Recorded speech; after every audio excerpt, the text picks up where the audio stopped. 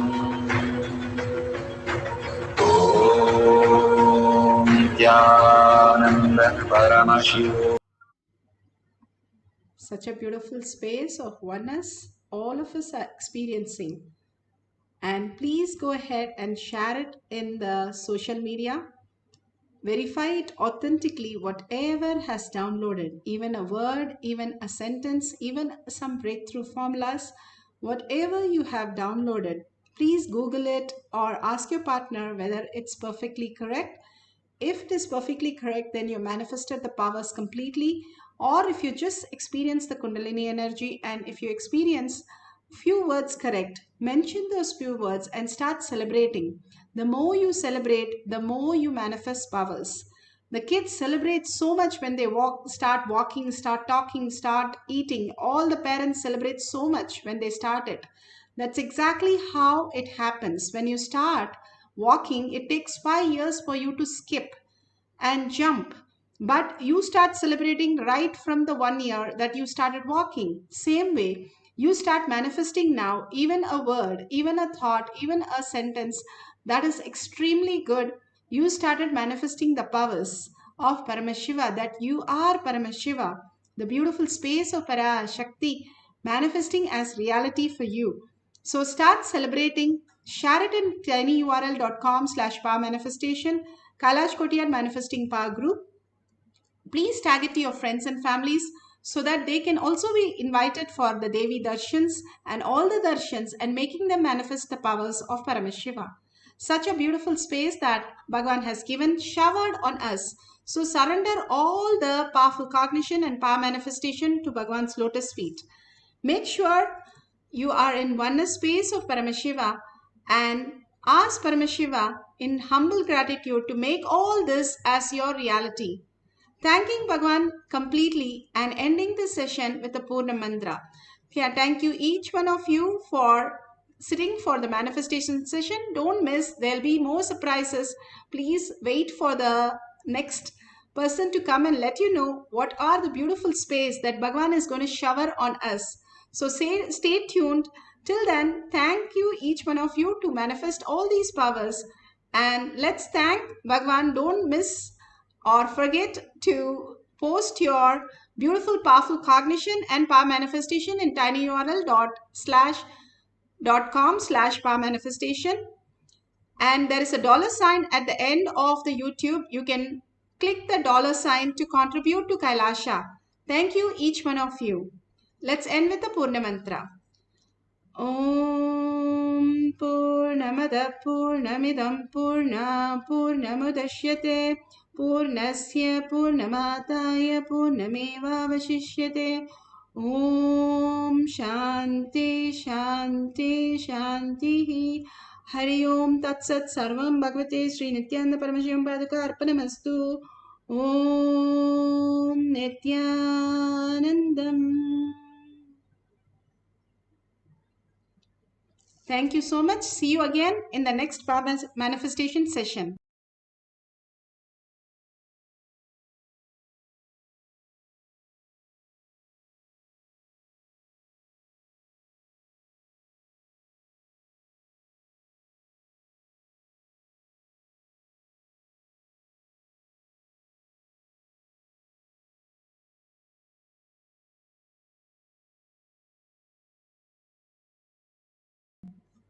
Please stay tuned for the next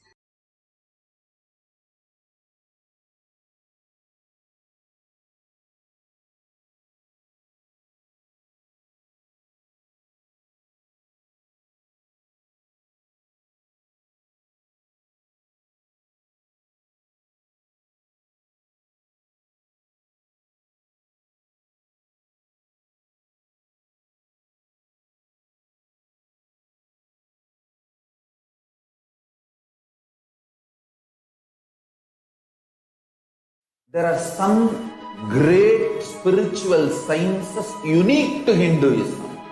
Subtle, otherworldly,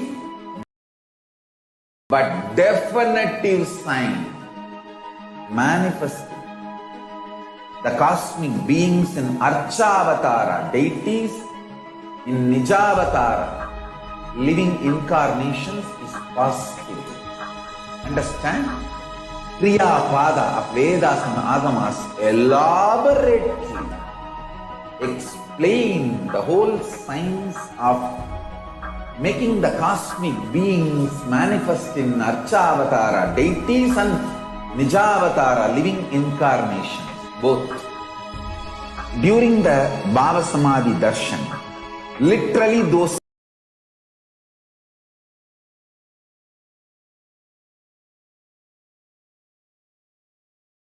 cosmic beings manifest through this body. Just like how they manifest in Archa. You see, each God is an independent intelligence to lead you to enlightenment. Each God is a bridge for you to achieve the Shivatva, the ultimate Shiva consciousness. Krishna is the bridge for you to achieve the Krishna consciousness. But Shiva consciousness, Krishna consciousness, all consciousness is one and the same. Ultimate consciousness only. So that energy itself completely expresses.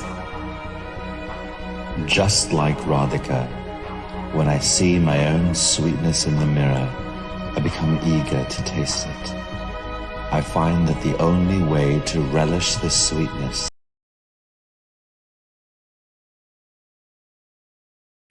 is through the constitution of Sri Radhika.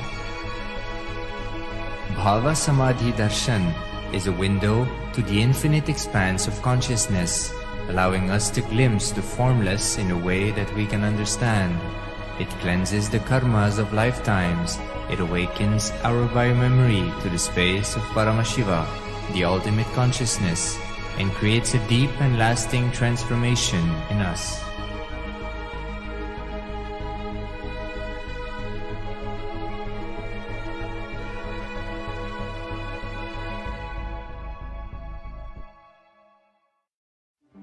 One or two times have Ganapati Darshan, Venkateshwara Bhava Samadhi Darshan, Devi Bhava Samadhi Darshan. By third time, fourth time, you will see every prayer you are asking those beings, Ganapati or Venkateshwara or Subramanya or Parashakti.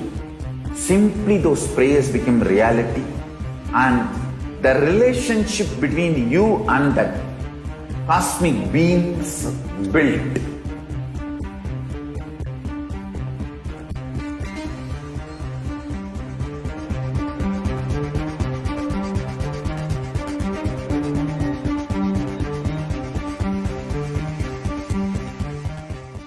I tell you, each Bhava Samadhi Darshan is a spiritual treat, enjoy. Spiritual feast, enjoy. Don't miss it.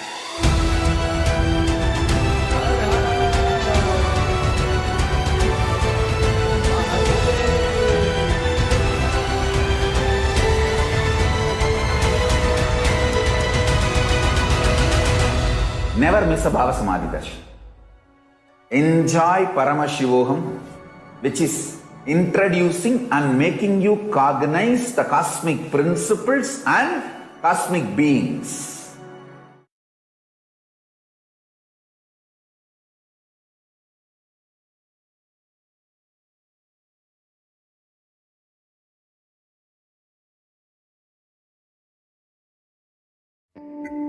Once, Arunagiri Yogeshwara, my guru, gave me an instruction and then he asked, "Will you do it?"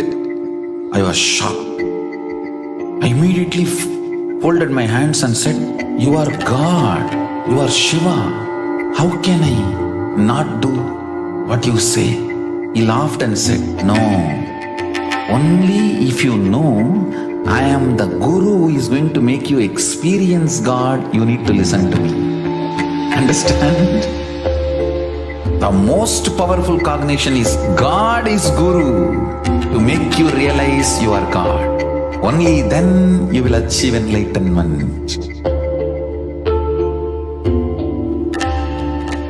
Guru is the manifest form of Paramashiva. Paramashiva is unmanifest source of Guru.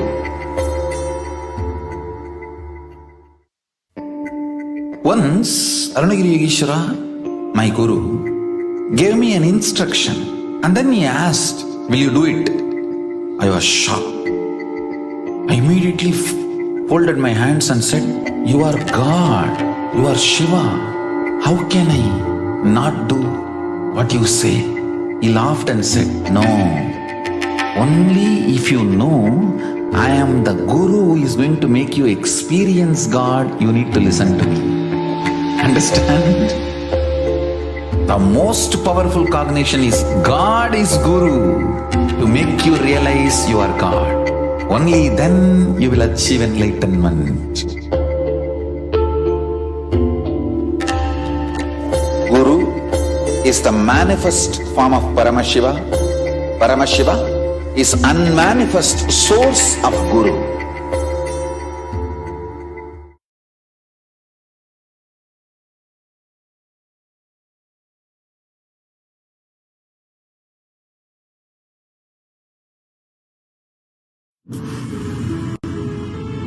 All powerful cognitions, knowledge, only when you live, power manifestation and possibilities manifestation happens.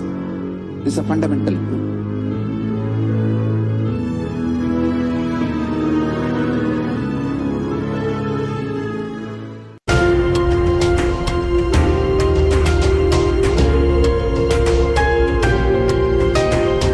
Hinduism is greater science. We do everything centered on greater science of cosmos called Vedas and Agamas.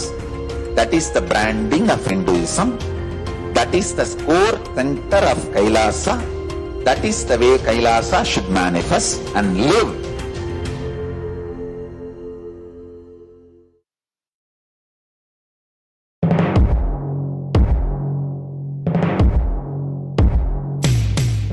In one line, if I have to put it in a simple way, seeing always each other with a tremendous love that everyone is Paramashiva. Where each other, the core cognition should be seeing each other as Paramashiva. That is where the seed of Kailasa starts.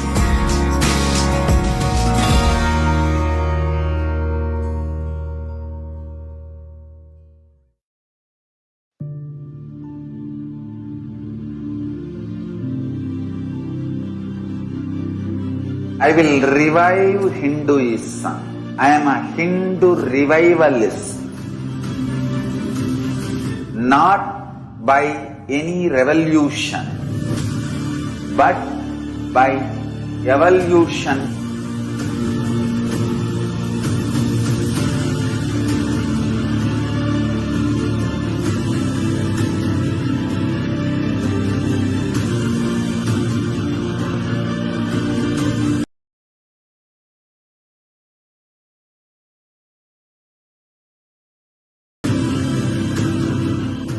And Kailasa enlightenment ecosystems, Sarvanya Peethas all over the world.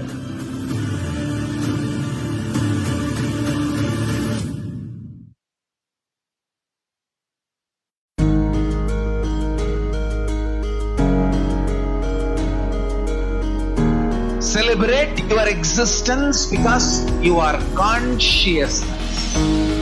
I am teaching you the pure science of enlightenment. Paramashivoham. I am revealing this science to you all because I love you all. Because I love you all.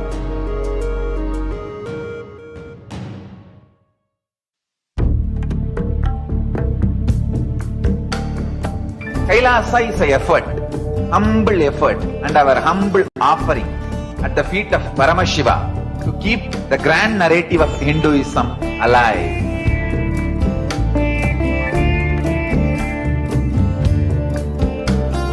To make people understand Hinduism is functional system, not just for enlightenment, even economic principles, policies, administrative policies, social structures, everything in every level. So the humble effort to keep that grand narrative alive is this Kailasa.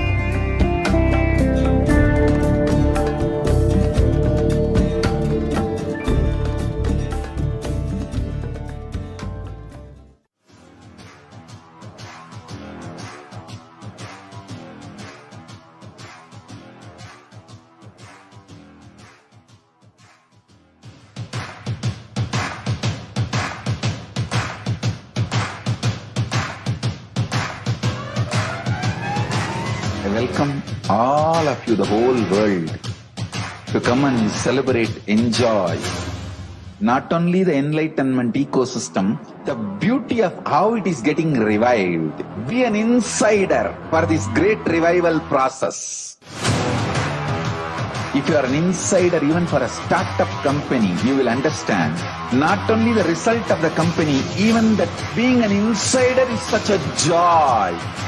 Being an insider when it was happening is something extraordinary. So, I welcome all of you to come and be part of an insider of this revival of Kailasa, the enlightenment ecosystem, sovereign order of Kailasa.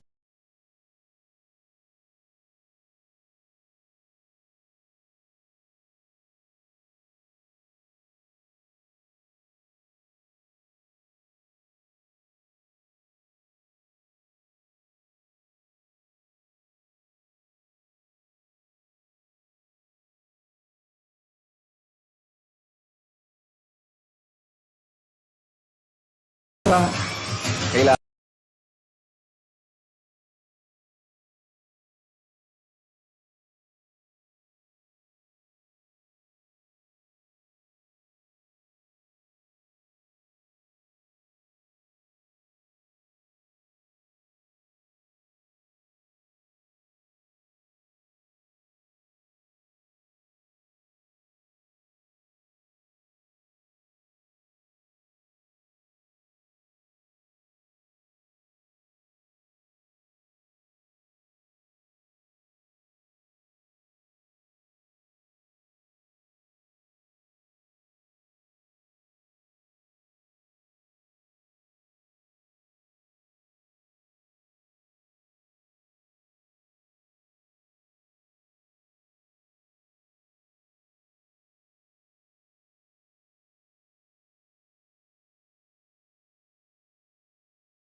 परमसुखदं केवलं ज्ञानमूर्तिं द्वन्द्वातीतं गगनसदृशं तत्त्वमस्याधिलक्ष्यम् एकं नित्यं विमलमचलं सर्वधी साक्षिभूतं भावातीतं त्रिगुणरहितं सद्गुरुं तं Namami. Nithyananda. We welcome all the viewers and everybody else who are joining us for this very beautiful, a very powerful, and a very, very interesting segment of the glimpses of the Akashic reading, the Devi Parashakti's Akashic reading. And just now we all witnessed a very powerful power manifestation process, and we have learned a lot in the last few hours. Now, in this segment, all of us are going to be taken through a very, very informative, a very exciting, yet a very scientific segment of Devi Parashakti's revelations through the Akashic readings. Swamiji, the Supreme Pontiff of Hinduism, His Divine Holiness Bhagavan Nithyananda Paramashivam, has been extending this service of Parashakti's Akashic reading to the humanity each day, attending to questions in hundreds in number, and answering to the questions of people from various walks of life, like doctors, scientists, researchers, performing miracles in the lives of devotees and disciples. The Supreme Pontiff of Hinduism every day is manifesting this extraordinary, the science of Akashic reading, and extending that service to the humanity. Sri Kailasa's Department of Religion and Worship and Kailasa's Department of Human Services is extending this beautiful offering every day to humanity, where we have thousands of people that join from different regions, from different parts of the world, different walks of life. They put in their boons, pray requests, their questions about past, present, and future at the feet of Devi Parashakti, and they get the direct revelations from cosmic archives. Now, Devi has been answering so many questions of people. Actually, just before we enter into that, just wanted to brief to all of you. Pretty sure all of you by now would have heard about the Akashic reading. But all the viewers who are joining us now, just to brief to all of you, whatever has happened, happening, and yet to happen, all these three are recorded in something called as the space. And these are stored as in the cosmic archives, which is accessible only to avatars. And we are so blessed that today we are going to get to listen to these revelations. And we are now actually today in this segment, we are going to be sharing with you some of the phenomenal revelations directly from these cosmic archives, how they have manifested, what are the scientific studies that are backing up these revelations directly from Devi Parashakti herself. Now, why these Akashic readings? Understand, when you start cognizing the macrocosmic existence, the macrocosmic patterns, all your microcosmic patterns, problems, difficulties, everything just becomes redundant. And there are a lot more exciting things to learn about this. Now, before we learn about what exactly they revealed, etc., we are now going to be actually listening from Devi Parashakti on one of the very, very phenomenal revelation. Right now, the COVID-19 is taking a toll in the world, right? Literally, the whole world has a new norm. The modus operandi of human beings has significantly changed. But does this have an end? Is there a full stop for this pandemic? And in the light of this pandemic, actually one very important subject that's been discussed a lot at this point of time is also about people taking the COVID vaccines. Exactly. And a lot of understandings, a lot of controversies, there are a lot of debates that is going on right now with people trying to speak the for and against of the COVID vaccines, and many people are in confusion. Now, we have had an extremely powerful revelation from Devi Parashakti, answering to one of the questions from one of the devotees, where Devi Parashakti revealed an important and a key science behind the some of these COVID vaccines.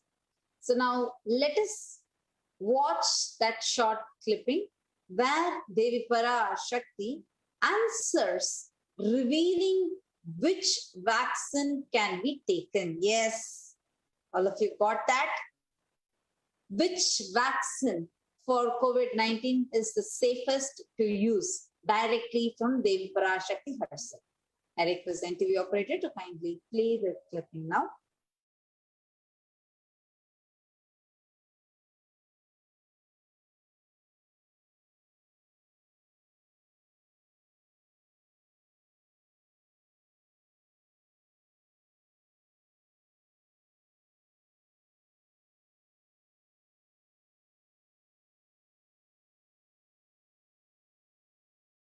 மிலிந்தமானே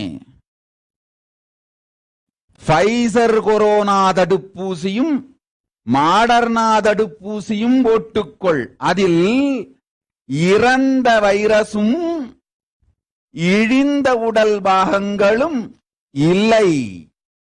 அதனால் துக்கம் வாராது, கொரோனாவும் தீண்டாது. கர்மமிலா தடுப்பூசி இந்த இரண்டும். பற்றிக்கொண்டு வாழ்வினை பதமாக நடத்திக்கொள்.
மிலிந்தமானே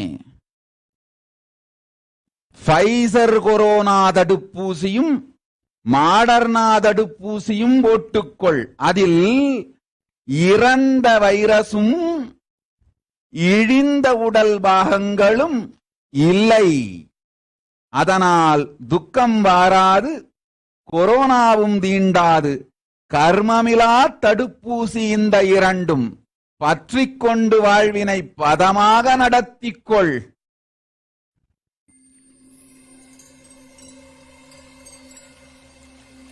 I welcome you all with my love and respect. Let you all open all your three eyes. Om Nithyananda Paramashivoham.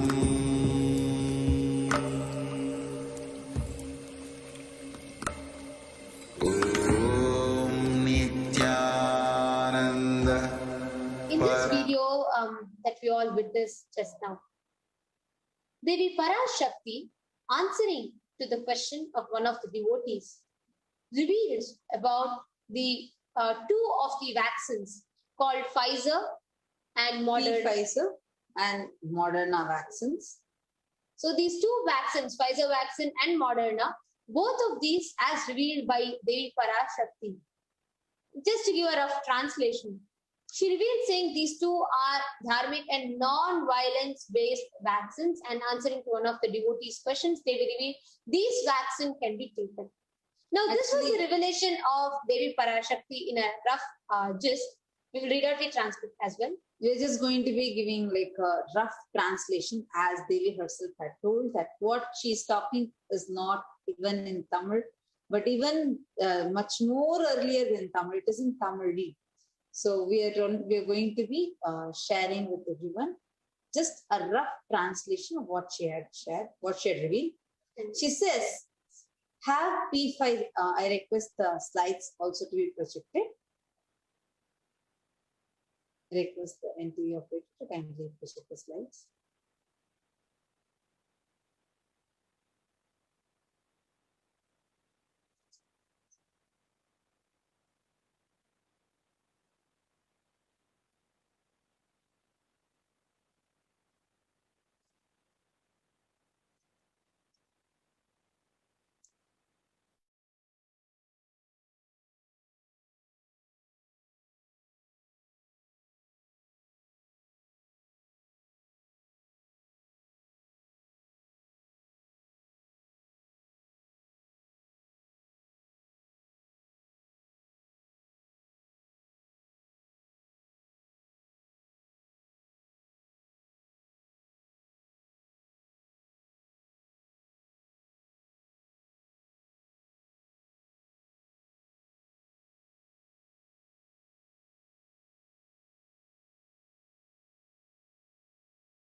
I welcome you all with my love and respect.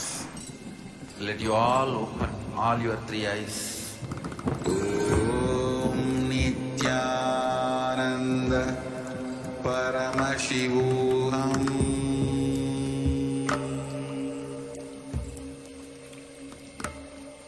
Om Nithyananda Paramashivoham.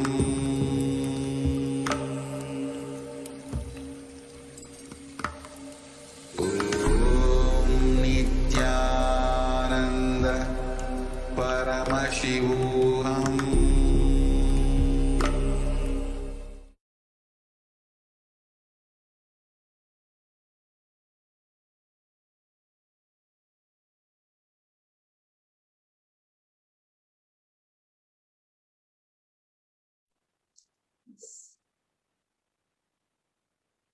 Sorry for the technical glitch. Hope all of you are able to see us and hear us now. Yes. So here we are going to be reading out what is projected and shared with all of you. It's a gist of what Devi Parashakti revealed about the vaccines. So a rough translation of the revelation.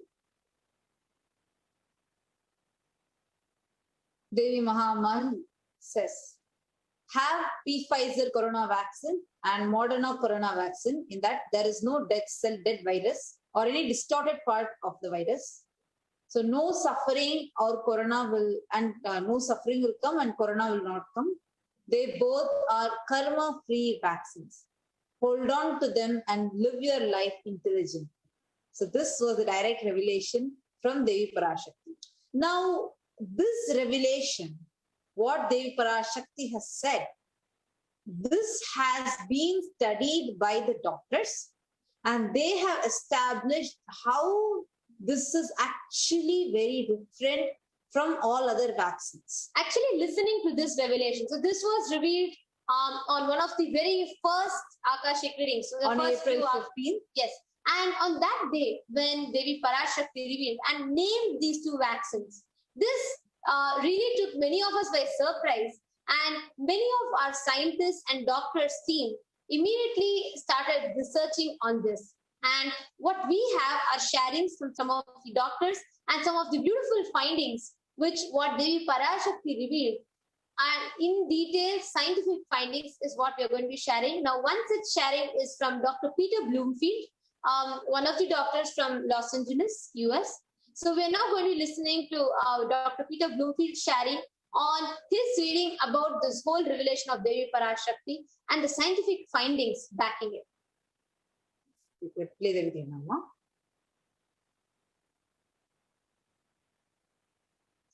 Requesting the full screen mode to put for the video.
I welcome you all with my love and respect.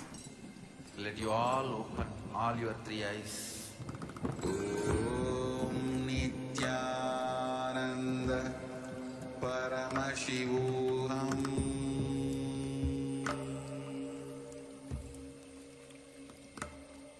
Om Nithyananda Paramashivoham.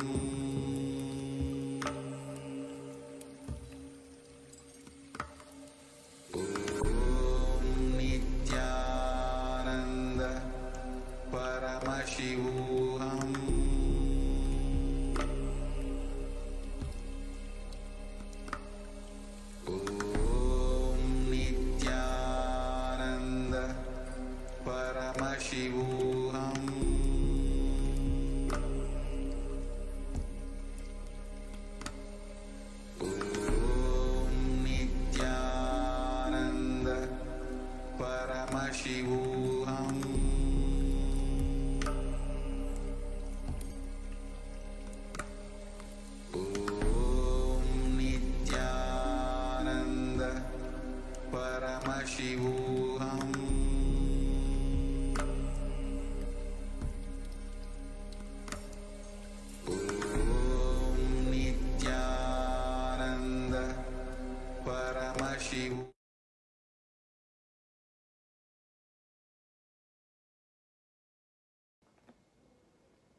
Nityanandam. My name is Dr. Peter Bloomfield, and I'm an emergency physician in Los Angeles, working as an assistant professor at UCLA and also in the community. And I'm going to be giving a scientific commentary regarding the Arul Vak that was given by Supreme Pontiff of Hinduism, His Divine Holiness Sri Nityananda Swami, regarding the coronavirus vaccines. Effectively, it was said that the Moderna and Pfizer vaccines are free from karma because they're not using animal products. And so I'm going to talk about some of the different vaccines and how that relates to the Arul Vak that was given. Both Pfizer and Moderna, which are the ones that were declared to not contain karma or not cause karma to people who receive them, they're both mRNA vaccines. So that means there's mRNA as genetic material, which is put in a capsule, effectively made of lipids, which is like little fats, and then injected into the cell. And the capsule goes into the nucleus of the cell, and then the mRNA comes out and is turned into a protein called the spike protein, which is one of the proteins that's on the surface of the virus. And then when that protein comes out, it is recognized as a foreign protein, and then the immune system starts to recognize, oh, this spike protein could be trouble, we should watch out for it. And then if infection with the virus comes, it is recognized as a threat, and immune response is quickly given, and effectively it has been shown that people do not get sick, or at least there's a great reduction in the illness and severity of illness in people who've had this vaccination, and it's very protective. Of course, research is still ongoing, but so far it's very, very effective and very reassuring and encouraging research. So that's the Pfizer and Moderna are mRNA. The other type is adenovirus, and this includes the J&J vaccine, the AstraZeneca vaccine, which is used in India extensively as Covishield, and Sputnik V, which is the Russian vaccine, which is also used extensively in India. All three of these are adenoviruses, and in this case, the virus has been genetically changed to include the spike protein as part of its genetic material. And when these viruses are injected into the person, then the virus enters the cell and it goes into the nucleus, and it is broken down, and then the DNA is turned into RNA, which is then turned into the same spike protein, which then creates an immune response, and in a similar way is protective. The third major category of vaccine is inactivated virus, which is one that is relevant, is called Covaxin, which has just recently been released, which is based out of India. So how are these different, and how does that relate to the Arul Vak given by Swamiji? So the ingredients of the Moderna and Pfizer vaccine, which is the one that is said to be free of karma, are simply the mRNA, which is synthetically constituted genetic material, lipids, salts, and sugar, and nothing else. And that's the whole vaccine. Meanwhile, the adenovirus-based vaccines, for example, adenovirus, just so you know, is a virus that leads you like a cold or a pink eye, which is usually a mild infection. And in this case, that the virus is changed so that it doesn't cause any significant infection in humans. But it is based on a virus. And the vaccine includes the adenovirus, acids, salts, sugar, and alcohol. Now, the virus itself, for example, the J&J virus, the J&J vaccine, which is commonly given in the US, and which is incidentally not being given right now due to some concerns about blood clot formation. But anyway, the adenovirus used in that one is called adenovirus 26, which was originally found some time back from a specimen from a child, an anal specimen from a child, a 9-year-old child, and then has been reproduced since that time and propagated since that time. And in the case of this vaccine, it's grown in fetal retinal cells. So fetal retinal cells are used again and again as a material to grow the virus. And the cells burst and the virus is then released, and they can continue to propagate it as such. So it's using human fetal cell lines. Meanwhile, the AstraZeneca is another big one, adenovirus, that you may have heard of, adenovirus vaccine. That one uses a chimpanzee virus, and the cell lines used would be then chimpanzee. So again, animal cells are used. The Sputnik V is also using human cell lines. So, again, what you would say is, last thing I'll say, the inactivated virus, or the killed virus, like the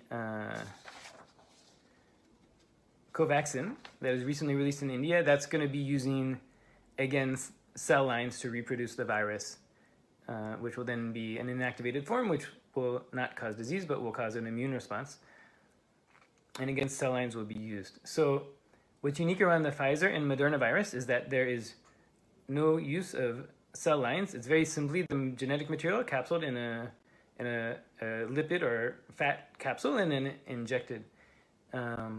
Meanwhile, the adenoviruses, they all originate from animals. They were originally taken as specimens from animals, and then they're propagated and reproduced using cell lines of animals until they're finally put in the form of a vaccine to be injected.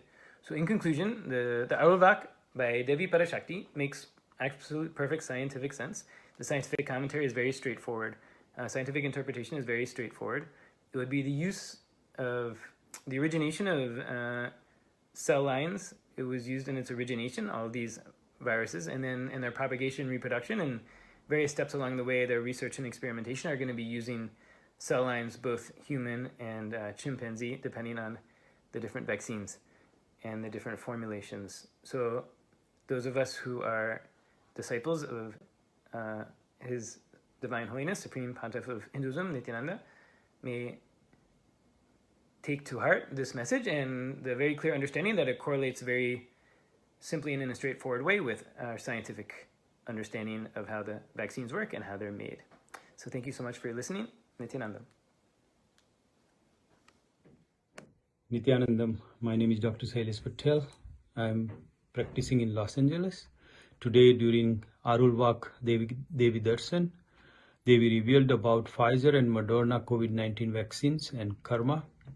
The Pfizer and Moderna vaccines are made using messenger RNA, a technology that delivers a tiny piece of genetic code to cells in the body. The proteins made with these messenger RNA instructions activate the immune system in the body. COVID-19 vaccines made by Pfizer and Moderna are produced without having to grow the virus in eggs or biological sample. This briefly gives scientific understanding and it matches what Devi revealed. If someone wants to read about these vaccines, yaleMedicine.org has good comparison of these vaccines. And also Centers for Disease Control and Prevention site cdc.gov also gives detailed understanding about these vaccines. Nithyanandam.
we listened to were some of the interesting revelations. We had Dr. Shailesh Patil and we had also Dr. Peter Bloomfield.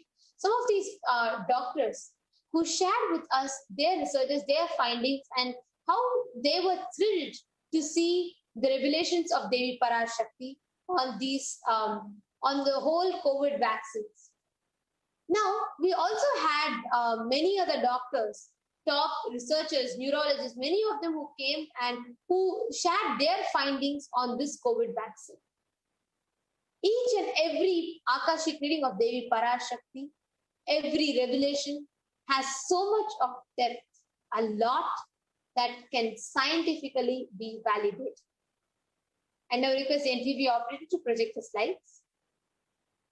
Actually, during such a crucial time, where the whole world is suffering with this COVID-19, and people are confused as in like, okay, first, can I take vaccines at all? If so, which other vaccines can I take? And here, the Cosmic Mother comes to the rescue and gives us this solution of saying how you can take Pfizer and Moderna vaccines and why we can take these and not the others. So it's like very beautifully Devi Parashakti herself revealed. We had a doctors come and turn it. Now, request the NTV operator to kindly project the slides, please.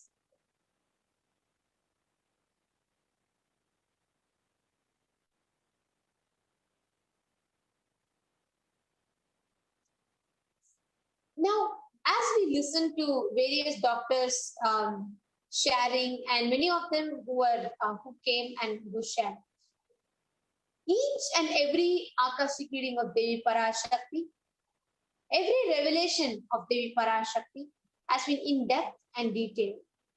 Throughout this segment, we are going to be coming back to all of you, sharing with you all the glimpses from Devi Parashakti's Akashic reading, and we'll also be sharing with you all the facts, the scientific researches and findings backing it. So now this is the first revelation. While Devi revealed the vaccine, Devi also revealed another spiritual vaccination for the coronavirus, for us to protect ourselves from the coronavirus, and a very, very, very powerful, scientific, and a very, I should say, one of the most profound revelations from Devi Parashakti to save the humanity from the coronavirus pandemic. Now, in this next segment, we are going to be seeing about the second revelation that we are going to be sharing with you all. Right now, in certain countries, in India, where the situations are in a very, very crucial state.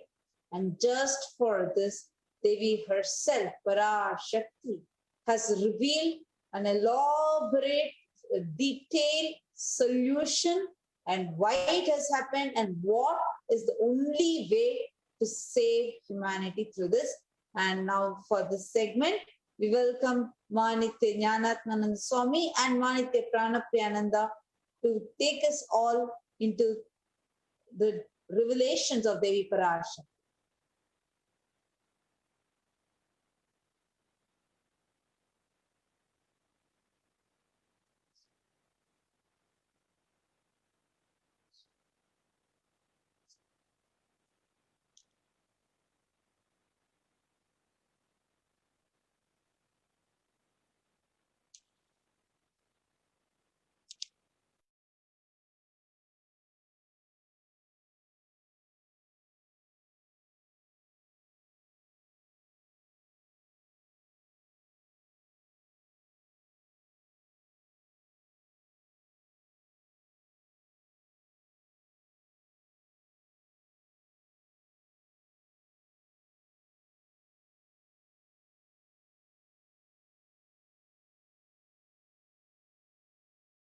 There are some great spiritual sciences unique to Hinduism. Subtle, otherworldly, but definitive sign manifested. The cosmic beings in Archavatara, deities in Nijavatara, living incarnations is possible. Understand? Kriya Pada of Vedas and Agamas elaborately explain the whole science of making the cosmic beings manifest in Archavatara deities and Nijavatara living incarnations, both. During the Bhava Samadhi Darshan, literally those cosmic beings manifest through this body. Just like how they manifest in Archavatara deity, they manifest in Nijavatara, Pratyakshavatara, and give you all the boons you ask, bless you. You see, each God is an independent intelligence to lead you to enlightenment. Each God is a bridge for you to achieve the Shivatva, the ultimate Shiva consciousness. Krishna is the bridge for you to achieve the Krishna consciousness. But Shiva consciousness, Krishna consciousness, all consciousness is one and the same. Ultimate consciousness only. So that energy itself completely expresses. Just like Radhika, when I see my own sweetness in the mirror, I become eager to taste it. I find that the only way to relish this sweetness is through the constitution of Sri Radhika.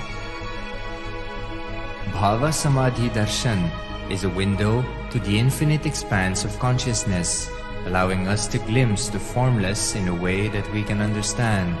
It cleanses the karmas of lifetimes. It awakens our biomemory to the space of Paramashiva, the ultimate consciousness, and creates a deep and lasting transformation in us.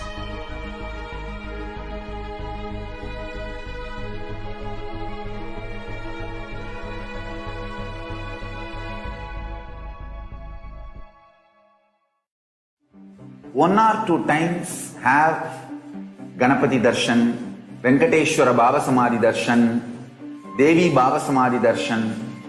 By third time, fourth time, you will see every prayer you are asking those beings, Ganapati or Venkateshwara or Subramanya or Parashakti. Simply those prayers become reality, and the relationship between you and that cosmic beings built.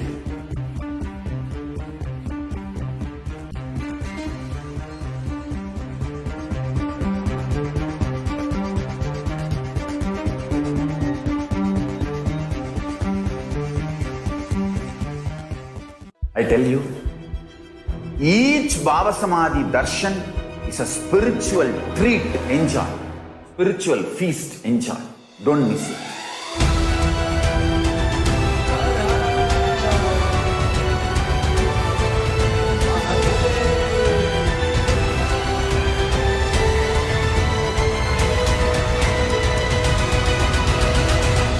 Never miss a Bhava Samadhi Darshan.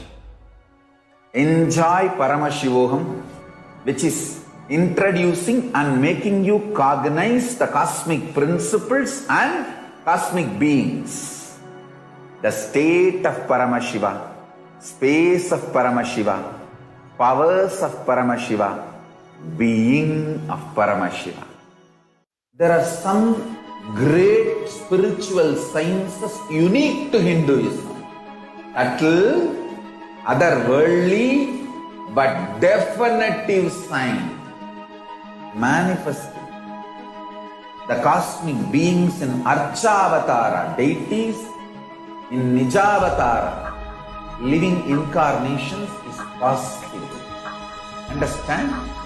Kriya Pada of Vedas and Agamas elaborately explain the whole science of making the cosmic beings manifest in Archavatara deities and Nijavatara living incarnations, both. During the Bhava Samadhi Darshan, literally those cosmic beings manifest through this body.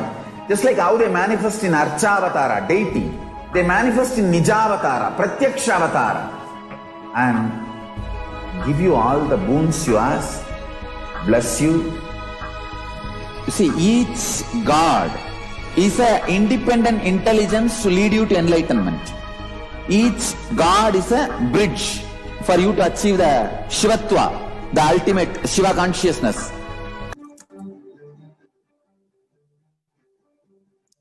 Nithyananda, dear viewers, Each Bhava Samadhi darshan is a spiritual treat, enjoy. Spiritual feast, enjoy. Don't miss it.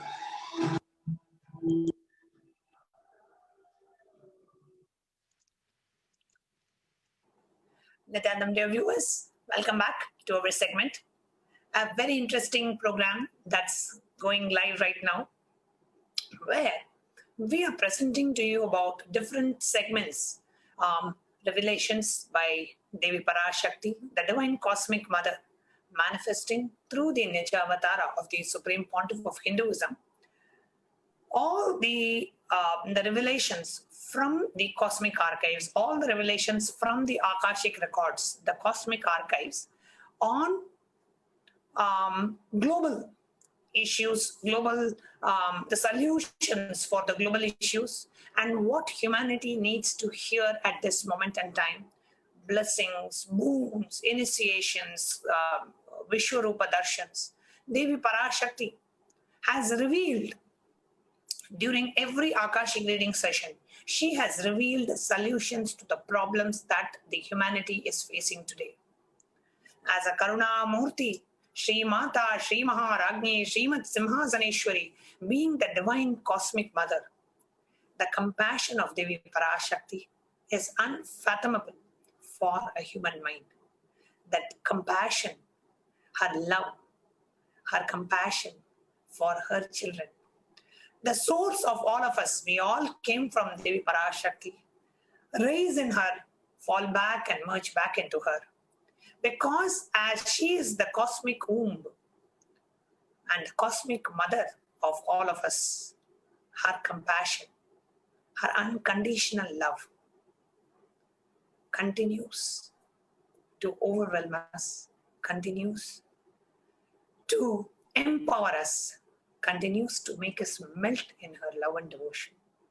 In one such very touching revelation, Devi Parashakti reveals about the from the cosmic archives on the only hope for Bharata Desha, the only hope for Indians, for only hope of the descendants of the great Bharata race living in the country of India, which is originally the Bharata Desha, which is hit so badly today by the COVID pandemic.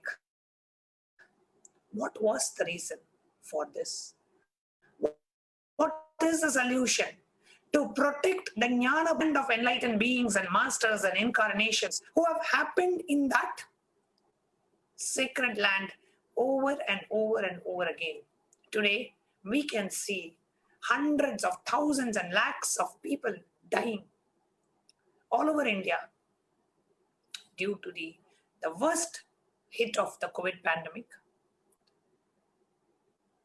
And today, we are going to share with you some of the revelations from the Akashic readings on the solutions Devi Parashakti herself has revealed about protecting the Bharata Desha from the COVID pandemic. Something that each and every Indian, there are close to 1.5 billion Indians living in India today, each and every Indian has to listen to this, because this is the only hope.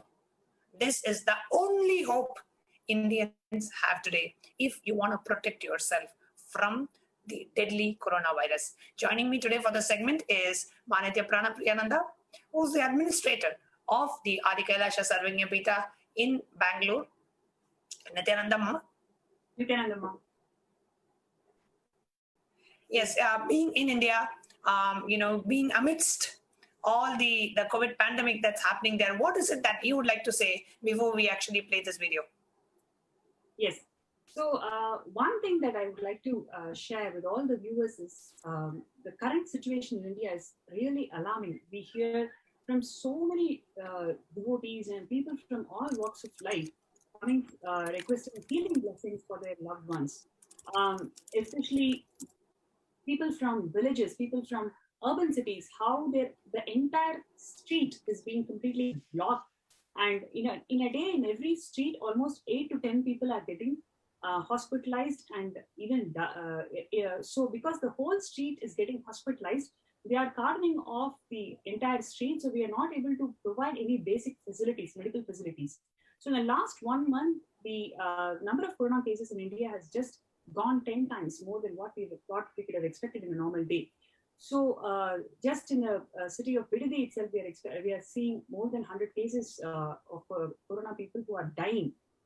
So it is like going in alarming rate, and we receive healing blessings, requesting spiritual healing blessings from all walks of people from different parts in India. So Devi Parashakti. Message that voice is kind of little too soft, so if we can maybe be a little bit louder for our audience to be able to get. Yes, ma'am. So recently the revelation from Devi Parashakti has come as a boon and blessing for the people of India, where we really feel that yes, there is a solution how we can really come out of this pandemic and then save ourselves. So I request the NTV operator to play the video where Devi Parashakti is revealing the solution of how to safeguard, how to protect themselves from corona, especially for people in India. Yes, and as we are going to be playing this clip where Devi Parashakti has revealed the only hope for 1.5 billion Hindus in India and 1.5 billion Indians who are the descendants of the great Bharata race, the Bharata race, and the people of Bharatavarsha today is being called as India. The only hope has been revealed by none other than Devi Parashakti, who has come down from Kailasa, manifesting through the Nijavatara of the Supreme Pontiff of Hinduism, here living amidst all of us and revealing this solution. Even though the present day India has persecuted and continuing to persecute the Supreme Pontiff of Hinduism, the place where the Supreme Pontiff had faced more than 100 assassination attempts and illegal lawfare and media, character assassination and hate speech and whatnot. Still, the incomprehensible compassion of the Avatar, the very land from which he was denied his right of citizenship, the very land which persecuted the Avatar, the very country which is still persecuting the Avatar illegally in so many different ways, the compassion of the Avatar continues to protect the people of that country, continues to protect Hindus, continues to protect the Jnana Bhumi, continues to protect that enlightenment civilization, continues to protect the land which has given birth and giving birth to thousands and thousands of incarnations and enlightened beings, the Jnanis, the Yogis, the Siddhas, Siddha Purushas and Avataras. The compassion of Devi Parashakti and the incomprehensible compassion of the Supreme Pontiff of Hinduism, giving a solution to a country which is unable to handle the COVID pandemic, which is unable to handle the ferociousness of the collective karmas of the Indians who are moving towards the great delusion. The only hope has been revealed by Devi Parashakti, and if to handle the COVID pandemic, which is unable to handle the ferociousness of the collective karmas of the Indians who are moving towards the great delusion. The only hope has been revealed by Devi Parashakti. And if you are watching this segment, and if you're watching this live, and if you happen to be in India, or if you happen to know people in India, please share this with them, because this is the only hope of 1.5 billion Hindus living in India. If 1.5 billion Indians living in India, if you have to protect yourself and if you want to protect you and your family from the COVID pandemic that is plummeting in India beyond control, this is the only solution. So let's watch what Devi Parashakti is sharing about the solution to Indians living in India for the corona pandemic. Let's watch this clip.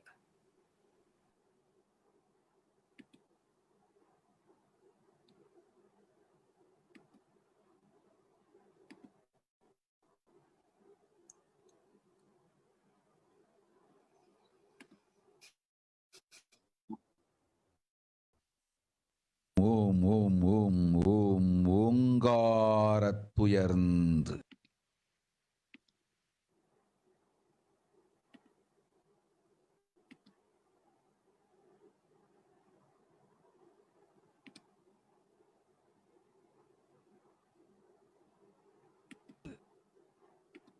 பாங்காய் வேதமுடு ஆகமமாய் வெளிப்பட்டு ரீங்காரமாய் மலர்ந்து பரஷோடசியாய் நிறைந்து 40 முக்கோணம் வாழும் கையிலை ஸ்ரீபுரச் சிந்தாமணி கிருகத்தில் இருக்கும் கைலாச சுவாமினி பரஷோடசி பரமசிவன் பாகம் அமர்ந்து பாராளும் பரமேஸ்வரி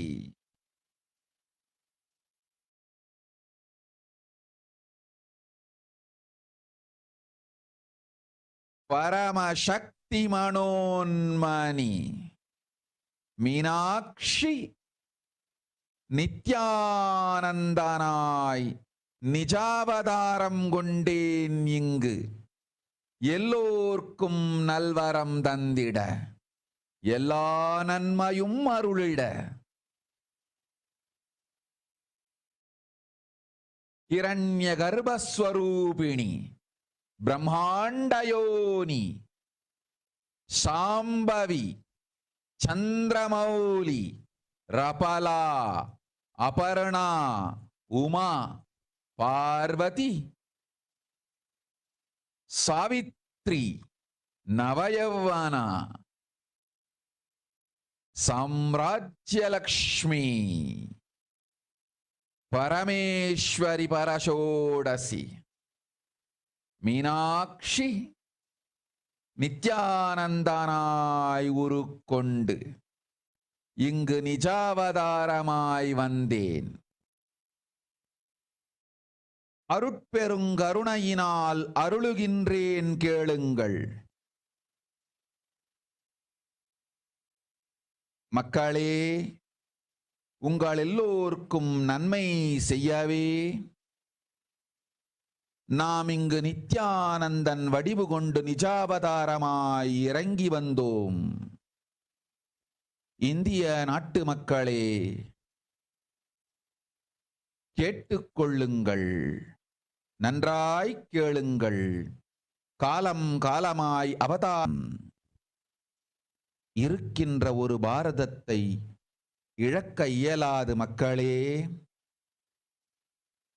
ஞான கர்ப்பத்தை மலடாக்க இயலாது. வாழையடி வாழையென ஞானிகளும் அவதார புருஷர்களும் வந்தே தீர வேண்டும், வாழ்ந்தே தீர வேண்டும், மலர்ந்தே தீர வேண்டும். உலகிற்கு அதுவே உத்தம நன்மை. ஒரு சில கயவர்கள் மாயையில் சிக்கி செய்திட்ட சதிகளால் உலகை பலி கொடுக்க ஆகாது. சிருஷ்டி நஷ்டமடைய கூடாது. பிரபஞ்சம் அழிந்துவிடக் கூடாது. பிரளயத்து இருந்து இந்த பிரபஞ்சத்தை காக்கவே பெரும் கப்பல் நானொன்று செய்தேன். அதன் பெயரே ஆதி கைலாசம். ஆதி கைலாசம் இந்த பிரபஞ்சத்தில் இருக்கும் ஞான சக்திகளை ஒன்றாய் திரட்டி பிரளயத்திலிருந்து மக்களை காத்திடவே நாம் செய்த கப்பல். துரோகிகள் சூழ்ச்சியாலும் விரோதிகள் ஆட்சியாலும் வழியின்றி கப்பலை விட்டு மாலுமியே ஒதுங்க வேண்டிய காலம் வந்ததையா. அதனால்தான் ககனம் கொந்தளித்து பேரழிவை நோக்கி சென்று கொண்டிருக்கின்றது. மக்களே, அறியாத தனத்தினால் மாயையில் சிக்கி குழந்தைகள் தவறு செய்தாலும் பிரபஞ்சம் அழியாது காக்க வேண்டியது பராசக்தி, பரமசக்தி பரஷோடசி மனோன்மணியின் பொறுப்பென்பதால் சத்தியங்கள் சிலவற்றை சொல்லுகின்றேன். நன்றாய் கேட்டுக்கொள்ளுங்கள். அடுத்த சில மாதங்களில் 1000 அல்ல, லட்சம் அல்ல, கோடியில் உயிர்கள் பலியாகும். இந்திய நாட்டினில் கோடியில் உயிர்கள் பலியாகும்.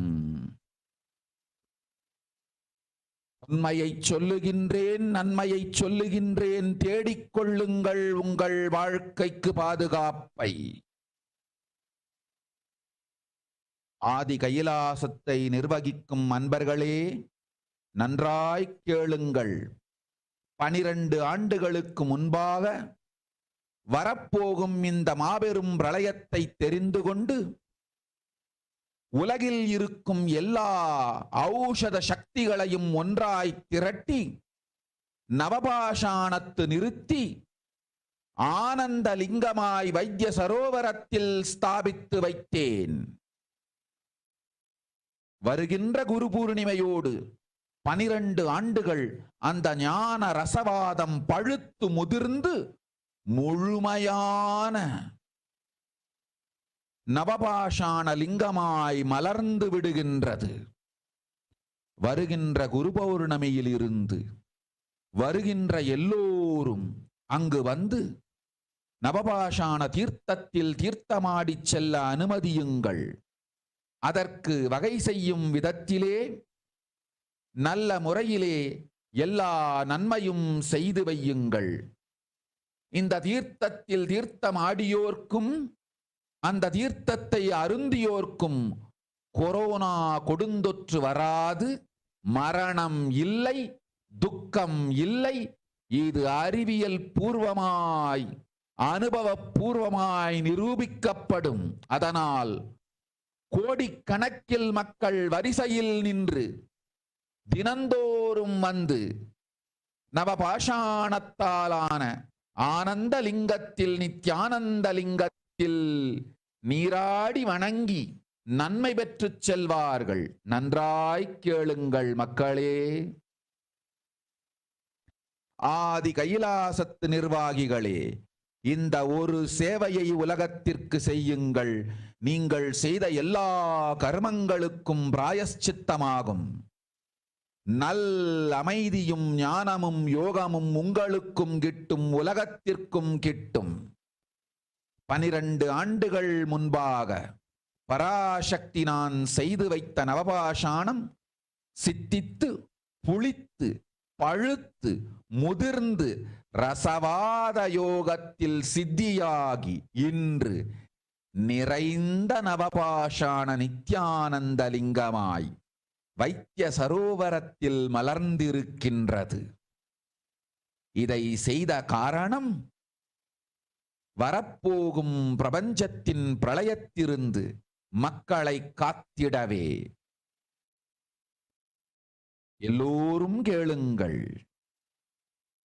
ஆதி கைலாசத்து நேரடியாய் மறைமுகமாய் உதவி செய்து உடன் இருந்த எல்லோரும் கேளுங்கள். உங்கள் எல்லோரையும் நம்பியே இந்த படகை நாம் உருவாக்கினோம். இந்த பெரும் சேவையில் எல்லோரும் வந்து பாகமாயிருந்து கொரோனா வராதவர், வந்தவர், வந்து நீங்கியோர் இவர்கள் எல்லோருக்கும் மாபெரும் மருந்து நவபாஷாண நித்யானந்த லிங்கத்து தீர்த்த விருந்து. எல்லோரும் வந்து நல் நீராடி தற்காப்பும் பெற்று நோய் கண்டவர் நோயும் தீர்ந்து நன்மையெல்லாம் அடைந்திட இந்திய நாட்டு மக்களே, உங்களால் இயன்றதை செய்திடுங்கள். உங்கள் எல்லோர்க்கும் நல் பாதுகாப்பும் உண்டு, நல்லதும் உண்டு. என்னை இழந்தாலும் என்னை நீங்கள் மறுத்தாலும் உங்களை நான் காப்பேன். அஞ்சாதீர்கள். பெருங்கருணை பேரருளால் நான் செய்து வைத்த கப்பலை உபயோகித்து இந்த ஆழிப் பிரளயத்தின் பெருங்கூத்து ஊழிக் கூற்றிலிருந்து உங்களை காத்துக் கொள்ளுங்கள். உண்மையை சொல்லிவிட்டேன், நன்மையை சொல்லிவிட்டேன். பிராயஷ்சித்தம் வேண்டுமென்றும் காப்பாற்ற வேண்டுமென்றும் கதறிய பக்தர்கள் எல்லோருக்கும் பெருங்கருணையினால் தீர்வை தந்து விட்டேன். அன்பர்களே, பக்தர்களே, சீடர்களே, என் சொல் கேட்கும் நேர்மையான தொண்டர்களே, புயல் என புறப்படுங்கள் ஆதி கைலாசத்திற்கு.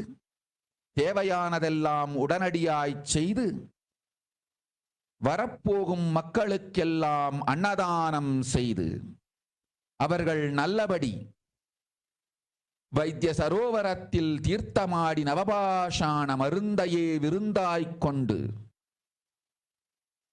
நோயிலிருந்து தற்காப்பும் பெற்று உயிர்காப்பும் பெற்று நல்லபடியாய் வாழ்ந்திட தேவையான சேவைகளை செய்யுங்கள்.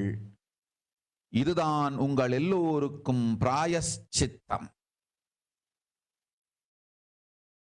நித்யானந்தன் வடிவு தாங்கி நிஜாவதாரமாய் நான் இந்திய நாட்டில் வந்தபொழுது என்னை வைத்து வாழாத பெருங்குற்றத்திற்கு பிராயஷ்சித்தம் இதுவே உங்களுக்கு. இதை யாவது செய்து, இது ஒன்றையாவது செய்து உங்களையும் காத்துக்கொள்ளுங்கள், நாட்டையும் காத்திடுங்கள். கோடிகளில் உயிர்கள் போகப் போகின்றது என்பதை நேரில் காண்பீர்கள். கண்ட பிறகுதான் நான் சொல்லும் வார்த்தையின் சத்தியமும் உண்மையும் உங்களுக்கு புரியப் போகின்றது.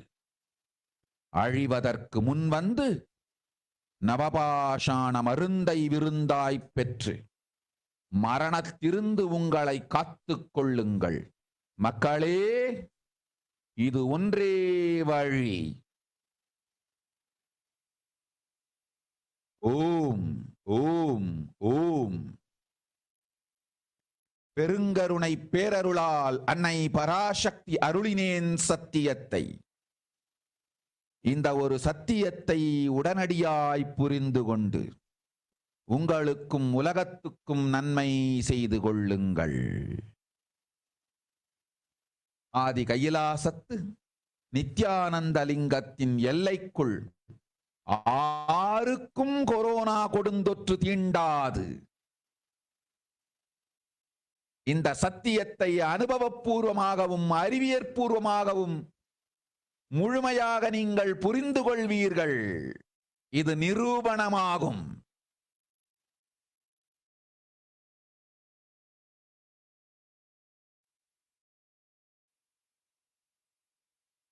அன்னை பராசக்தி 12 ஆண்டுகளுக்கு முன்பாக உள்ள ஞான ஔஷத சக்திகள் அனைத்தையும் பிரம்மாண்ட யோனி ஹிரண்ய கர்ப்பத்திலிருந்து கொண்டு வந்து உருவாக்கி வைத்த நவபாஷாண லிங்கம் இன்று பிரளயத்திலிருந்து காக்கும் பெரும் கப்பலாய் உங்களுக்கு ஊதாவும். என இழந்தாலும் நான் செய்து வைத்த இந்த ரசவாத ஞானத்தின் துணை இழக்காமல் உங்களை நீங்களே காத்துக் கொள்ளுங்கள். இது ஒன்றே வழி. மக்களே, இது ஒன்றே வழி. ஓம் ஓம் ஓம் ஓம் ஓம்.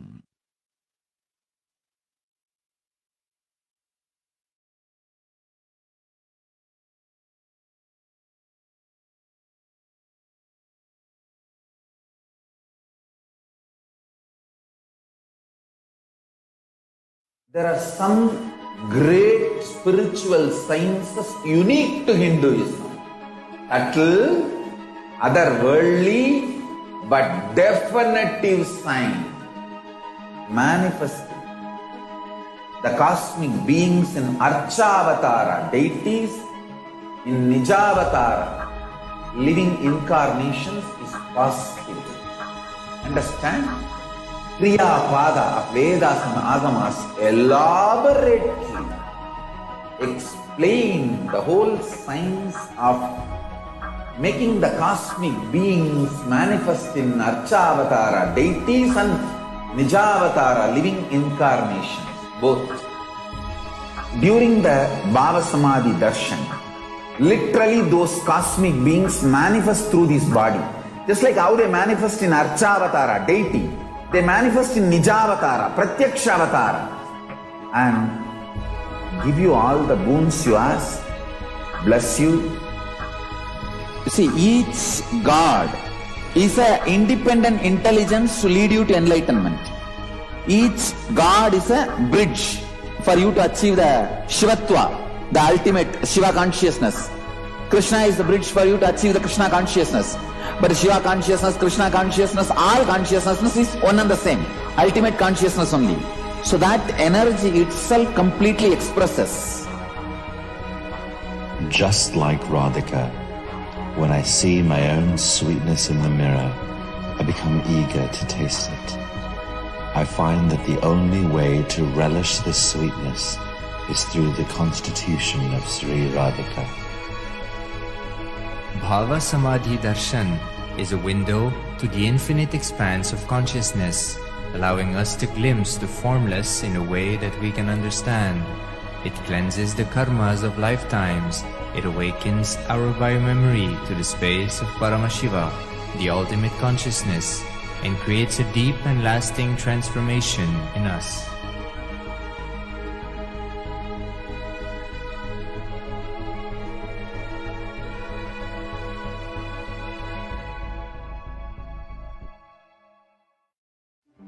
One or two times have Ganapati Darshan, Venkateshwara Bhava Samadhi Darshan, Devi Bhava Samadhi Darshan. By third time, fourth time, you will see every prayer you are asking those beings, Ganapati or Venkateshwara or Subramanya or Parashakti. Simply those prayers become reality, and the relationship between you and that cosmic beings built.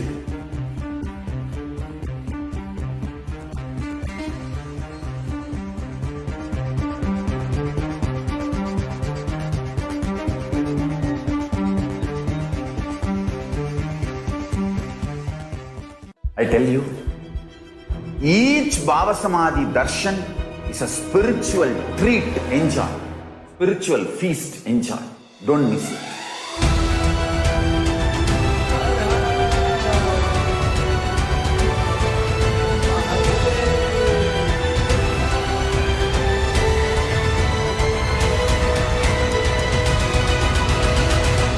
Never miss a Bhava Samadhi Darshan.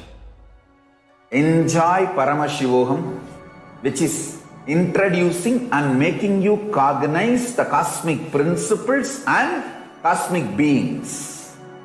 The state of Paramashiva, space of Paramashiva, powers of Paramashiva, being of Paramashiva. There are some great spiritual sciences unique to Hinduism. Subtle, otherworldly, but definitive sign. Manifesting the cosmic beings in Archavatara deities, in Nijavatara living incarnations is possible. Understand? Kriyapada of Vedas and Agamas elaborately explain the whole science of making the cosmic beings manifest in Archavatara deities and Nijavatara living incarnations, both. During the Bhava Samadhi Darshan, literally those cosmic beings manifest through this body. Just like how they manifest in Archavatara deity, they manifest in Nijavatara, Pratyakshavatara, and give you all the boons you ask, bless you. You see, each God is an independent intelligence to lead you to enlightenment. Each God is a bridge for you to achieve the Shivatva, the ultimate Shiva consciousness. Krishna is the bridge for you to achieve the Krishna consciousness. But Shiva consciousness, Krishna consciousness, all consciousness is one and the same. Ultimate consciousness only. So that energy itself completely expresses. Just like Radhika, when I see my own sweetness in the mirror, I become eager to taste it. I find that the only way to relish this sweetness is through the constitution of Sri Radhika. Bhava Samadhi Darshan is a window to the infinite expanse of consciousness, allowing us to glimpse the formless in a way that we can understand. It cleanses the karmas of lifetimes. It awakens our biomemory to the space of Paramashiva, the ultimate consciousness, and creates a deep and lasting transformation in us.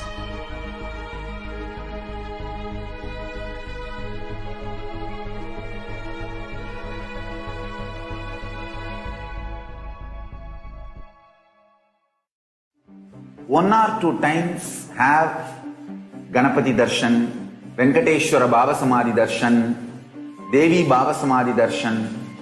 By third time, fourth time, you will see every prayer you are asking those beings, Ganapati or Venkateshwara or Subramanya or Parashakti. Simply those prayers become reality, and the relationship between you and that cosmic beings built.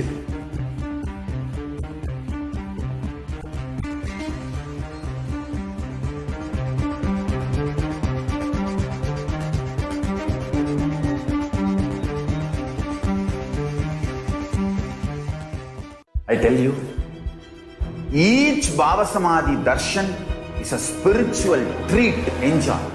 Spiritual feast. Enjoy. Don't miss it.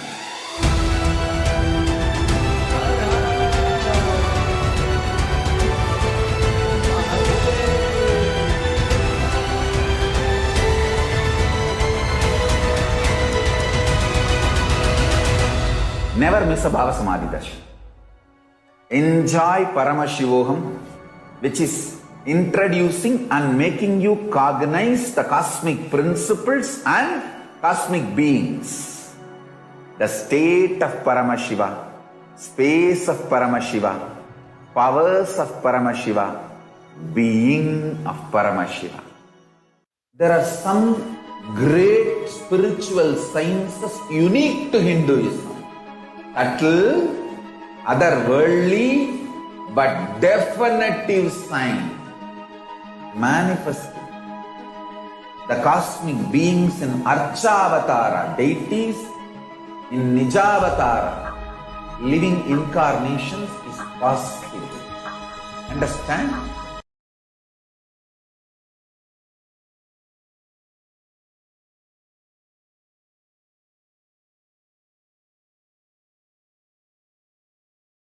Kriya Pada of Vedas. Just like how they manifest in Archavatara, deity, they manifest in Nijavatara, Pratyakshavatara, and give you all the boons you ask, bless you. You see, each God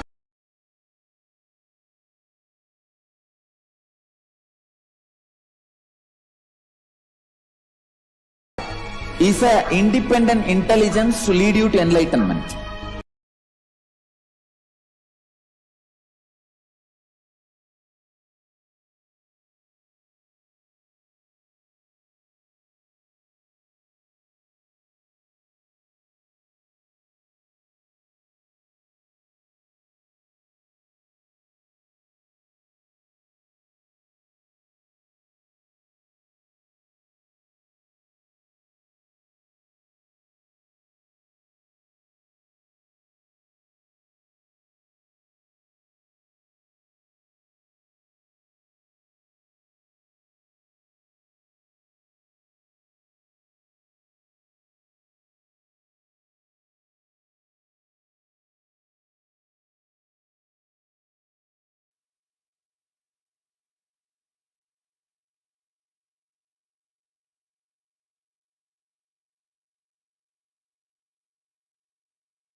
even a malignous man, by beginning in the company of satsanga, makes even the impossible as possible in this world.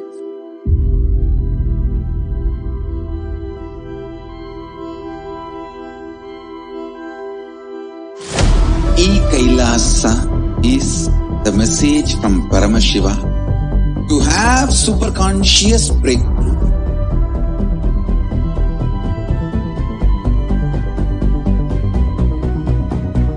Enlightenment, power manifestation, Paramashiva, everything serve to you without you even moving out of your couch.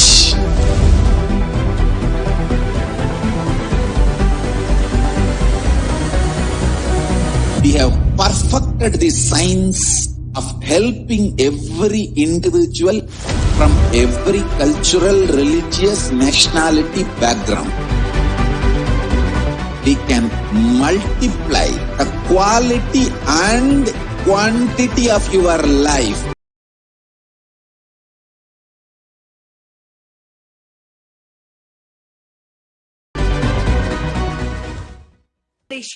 On the ship, the cosmic ship that was built by the Nijavatara, the Supreme Pontiff of Hinduism in Adi Kailasa Sarvagya to protect humanity from COVID pandemic.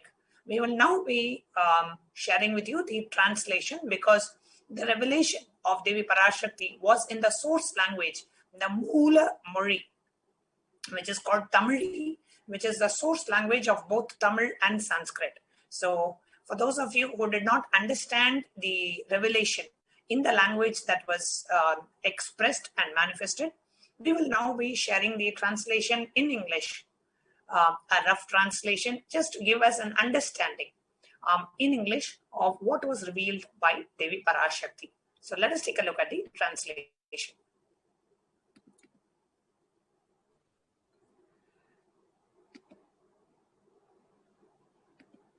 The people of India, listen properly. Bharat is the great enlightened land where from time to time Avatara Purusha come, blossom and do good to the world. The only Bharata which is there cannot be lost. People, the enlightenment womb cannot be made sterile. For generation after generation, Jnanis and Avatara Purushas has to come, has to live, has to blossom. Only that is best, good to the whole world. World cannot be sacrificed for the sake of conspiracies done by some ignorant thieves who got stuck in Maya. Srishti should not have loss. Cosmos should not have destruction. To save the cosmos from Pralaya, I made a huge ship. So till now, what Devi has been revealing is it's talking about the greatness of the enlightenment ecosystem that was created by Paramashiva himself for trillions and trillions of years. Always the Bharata Punya Bhumi has been the womb, enlightenment womb for many masters, avatars and enlightened beings, for them to happen and carry on their mission of liberating lives. So it is the compassion of Devi that she is revealing that for the enlightenment womb that the Bharata was holding for so many centuries after centuries, and it has to continue to do that. Just because some conspiracies done by some ignorant thieves, it cannot stop the greatness of what Bharata was doing for centuries, right? So the Hindu persecution that has been happening for last 2000 years and unprecedented Hindu persecution that has been happening for the last 10 plus years, especially to the living incarnation, the 1008 living incarnation of Paramashiva, the Supreme Pontiff of Hinduism, Jagadguru Mahasanidhanam, His Divine Holiness, Bhagavan Nithyananda Paramashivam, the enlightenment womb that Bharata was carrying, it cannot be made sterile. It is a compassion of Devi that she is revealing the solution. So the crores and crores of people that Bharata was holding, they cannot be made to suffer. So she is revealing the solution now. So she reveals further saying that I made a huge ship. Its name is Adi Kailasa. Adi Kailasa is the ship that will gather all the enlightened powers of this cosmos and save the people from Pralaya. Through the trick of the traitors, the rule of the enemies, without any other way out, time came for the sailor itself to leave. That is why the sky is boiling, moving towards a huge destruction. People, even if children do mistakes and ignorance by getting stuck in Maya, it is Parashakti, Paramashakti, Parashodasi, Manonmani, my responsibility to save the cosmos from destruction. I am telling some of the truths. Listen properly. Within next few months, not in thousands, not in lakhs, lives will be lost in crores. Crores of lives will be lost in India. I am telling you the truth. I am telling you the good. Search for protection for your life. The loved ones administrating Adi Kailasa, listen properly. Before 12 years, knowing the Pralaya that was about to come, gathering together all the Aushadha Shaktis from all over the world, withholding it in the Navapashana, I installed it as Anandalingam in Vaidya Sarovar. In the coming Guru Purnima, the enlightenment alchemy will come to the fruition and maturity and blossom as the complete Navapashana Linga. From the upcoming Guru Purnima, allow everyone coming there to take the sacred bath in the Navapashana Lingam. Make all that is needed arrangements in all the ways for that. Deadly corona will not come to those who drink the tirtha and take the sacred bath.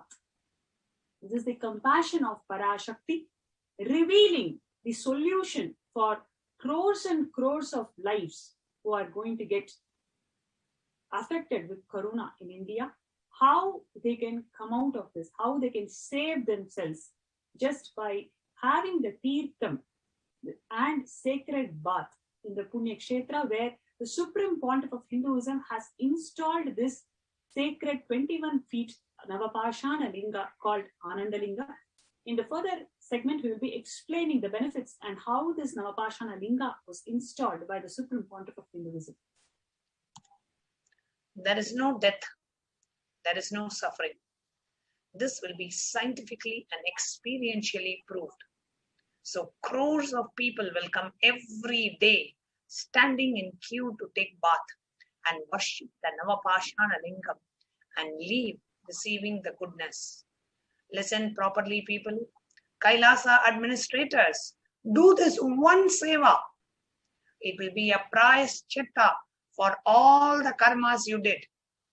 You and the world will have good peace, enlightenment, and fortune. The Navapashana made by me, Parashakti, 12 years before, is in fruition, fermented, matured in the yoga of alchemy, the alchemy yoga. Today, as fulfilled Navapashana, it has blossomed as Nithyananda Linga in Vaidya Sarovar. The reason for doing this is to save people from the cosmic pralaya. Everyone listen. Every one of you who were with Adi Kailasa, helping directly and indirectly, listen. I created this ship, trusting you all.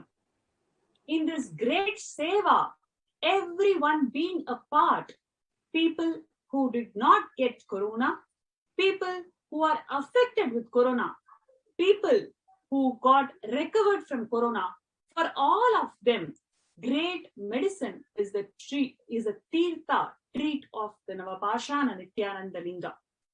Everyone come, take good sacred bath, have self-protection, diseases of the deceased getting healed. To attain all the goodness, the people of India, do whatever you can. Good protection is there for all of you. Goodness is there. Even if you have lost me, Even if you have rejected me, I will protect you. Do not fear. Use the ship made by me with a great compassion and grace and protect yourself from this cosmic deluge.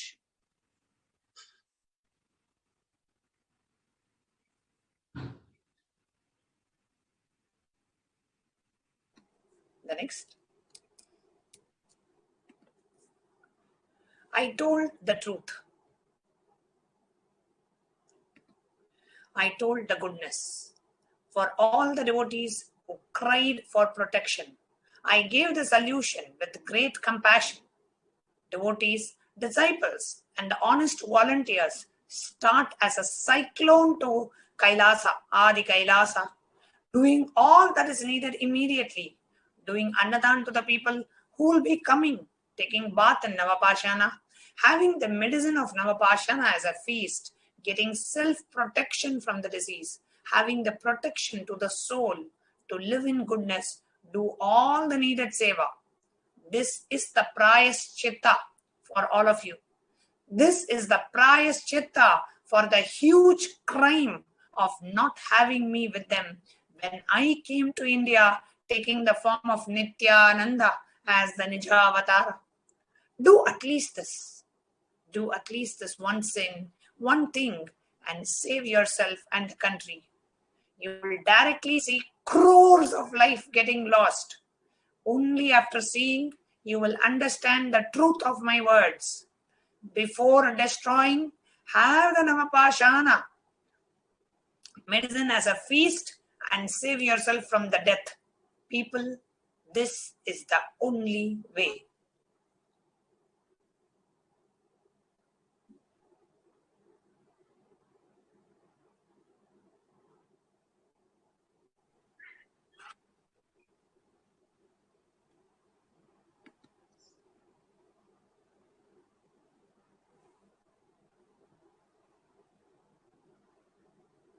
Yes, you can go ahead. Yes, next slide.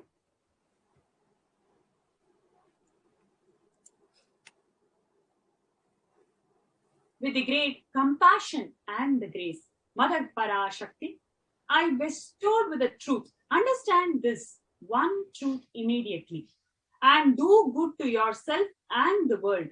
No one in the boundary of Adi Kailasa Nithyananda Linga will be touched by the deadly infection corona. You will understand this truth completely, both scientifically and experientially. This will be proved. Mother Parashakti, before 12 years, this Navapashana Lingam was created, gathering all the Jnana Aushadha Shaktis from Brahmanda Yoni, Hiranyagarbha. Today, it will help as a great ship to save from Pradaya.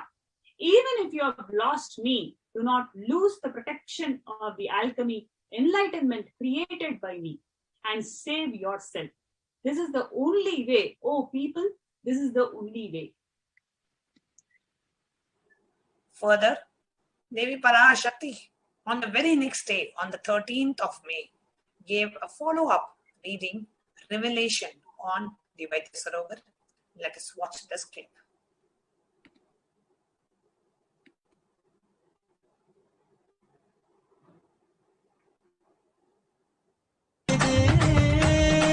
ஓம் ஷாலினி விஸ்வநாதன்.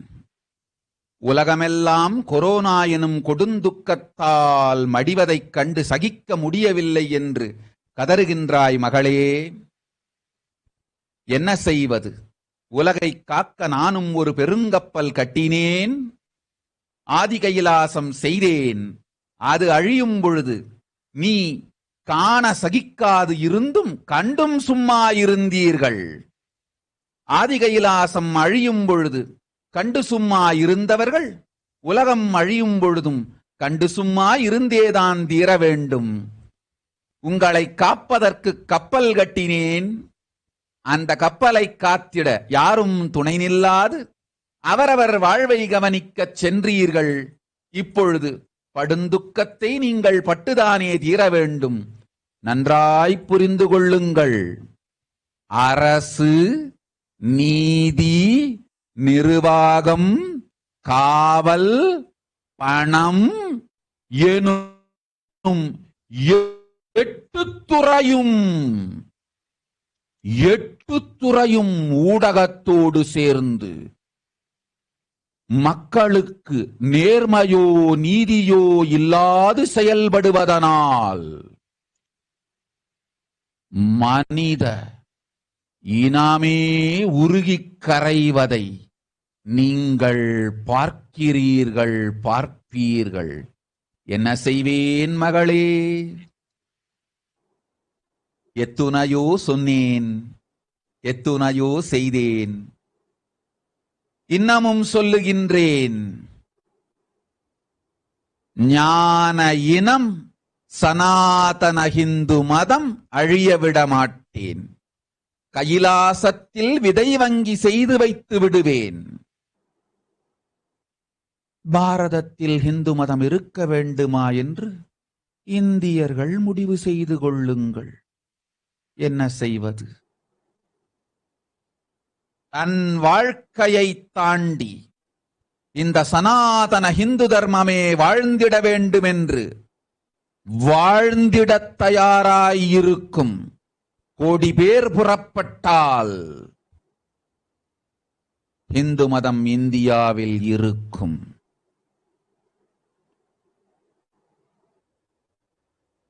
லட்சம் பேரை வைத்து ஹிந்து மதத்தை கைலாசத்தில் விதை வங்கி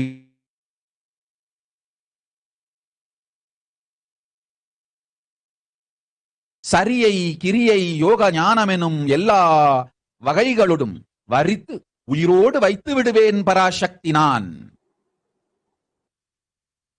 இந்தியாவில் இந்து மதம் வாழ்வது உங்கள் பொறுப்பு. போய் வா.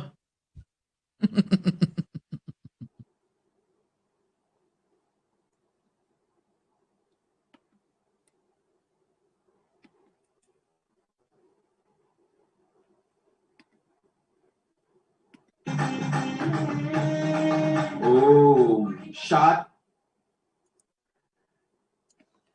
Devi Parashakti beautifully revealed. She said, answering to a devotee by name Shalini Vishwanathan, Devi Parashakti revealed, you are crying that you are not able to bear the lives lost in Corona all over the world. Daughter, what to do? I built a huge ship to save the world. I made Adi Kailasa. When it was destroyed, you kept quiet. Even after seeing and enduring, the people who kept quiet when Adi Kailasa was destroyed, I built a ship to save you all. No one came forward to save the ship and went to see their own lives. Now, and government, law, management, people, police, money, like this 8 fields along with media, 8 fields as they are functioning without honesty and justice to the people, you are seeing and will see the melting of humanity itself. What will I do, daughter? I told so many things. I will not let the enlightenment species, Sanatana Hindu Dharma, to perish. I will make a seed bank in Kailasa. Let Indians decide whether Hinduism should be there in Bharat or not. What to do? When 1 crore people are ready to start living Sanatana Hindu Dharma above and over their personal life, Hinduism will be alive in India. With 1 lakh people, Hinduism in the form of a seed bank level, along with powers, enlightenment, Charya, Kriya, Jnana, Yoga, in all the categories, Parashakti, I will keep it alive in Kailasa.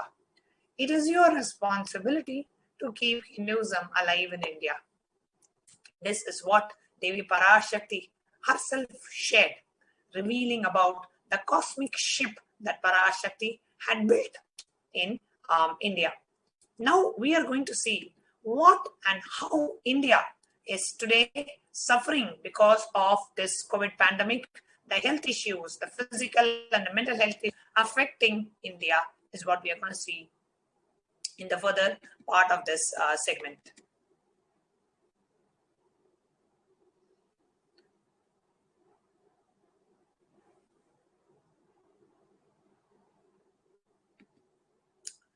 Here now you are seeing just some statistics of the situation of COVID in India.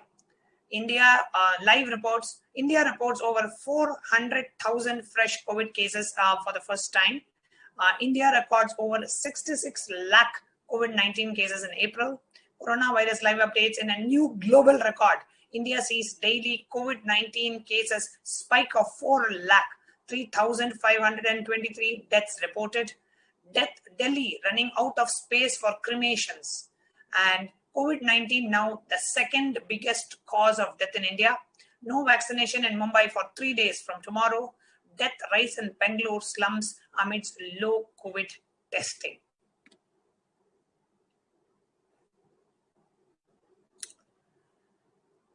Let's now watch the short clip of a doctor recounting the horrors of COVID.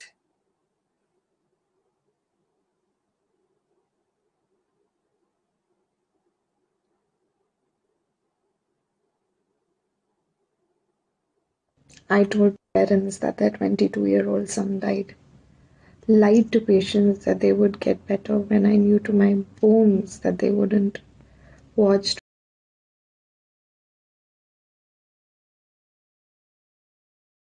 breathless woman crying to Allah all night. Our ICU received its first COVID-positive patient on the 28th of March. A seemingly healthy man in his early 40s who was not maintaining his blood oxygen saturation levels. Since I was new to the situation, I thought he would make it. But he did not even make it till my next shift. Since then, our ICU has been ambushed with COVID-positive patients. I was emotionally unprepared for the kind of grief COVID brings with itself. I told parents that their 22-year-old son died. Lied to patients that they would get better when I knew to my bones that they wouldn't. Watched breathless women crying to Allah all night. Watched people shatter in front of me as I told them their loved one died. The last words of one of my patients before my friend intubated her was that she had a 4 and an 11-year-old at home and that she had to make it for them. She did not make it. Mothers stood before us with folded hands asking us to save their children. I looked at packed bodies every day and told myself that I need to stop thinking and keep working. I came back from work and cried about everything I was forced to say. I cried, anxious that I would die just like my patients. My overthinking had reached such heights that I would ask myself if I should tell my parents that I do not wish to be intubated if I were to die of COVID. Trust me, your lockdowns are not difficult. You haven't seen the horrors we see. I wish I could show you videos of the pain I see, just to scare you enough for you to stay inside. Saying that it's difficult is an understatement. I do not wish to see this. None of us do. Do not put us through this pain. Do us all a favor. I'm not asking you to stay inside. I understand that not everyone has the luxury to do that. Just wear a mask when you're outside. I would also like to remind everyone that every frontline worker, every healthcare worker is working tirelessly during this pandemic. This is the situation.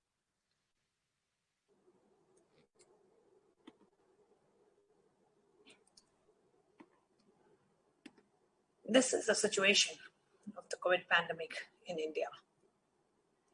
People are dying like flies.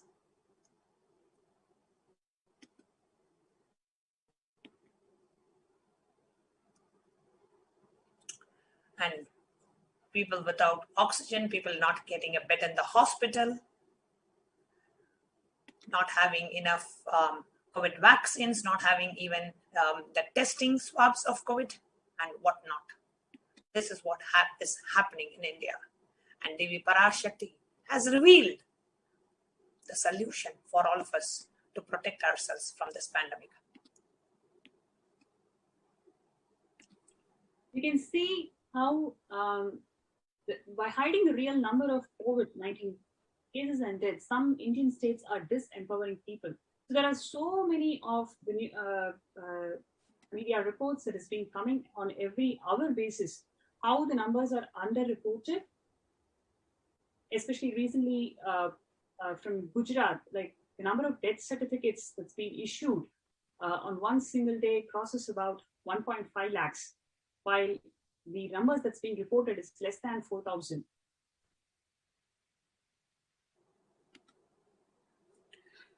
The effects of the pandemic on the society: social distancing and self-isolation, travel restrictions, reduced workforce across all economic sectors, job loss, closure of schools, disruption of normal life of children, decreased demand for commodities and manufactured products, increased need for medical supplies, increased demand in the food sector, panic buying and stockpiling of food products, domino effect on health, healthcare and nutrition, infodemic, the spread of panic and fear through social media, xenophobia against specific ethnic and geographic groups.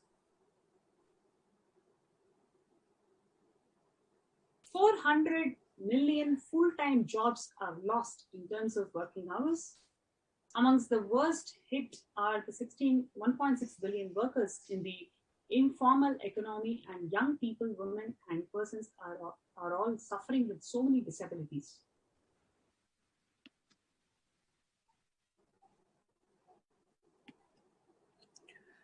The pandemic's effect on the society: a significant 53% of Indian business indicate the marked impact of COVID-19 pandemic on business operations even at early stages. The pandemic has significantly impacted the cash flow at organizations, with almost 80% reporting a decrease in their cash flow. COVID-19 is likely to cause the first increase in the global poverty since 1998, pushing about 40 to 60 million people into extreme poverty, with our best estimate being 49 million.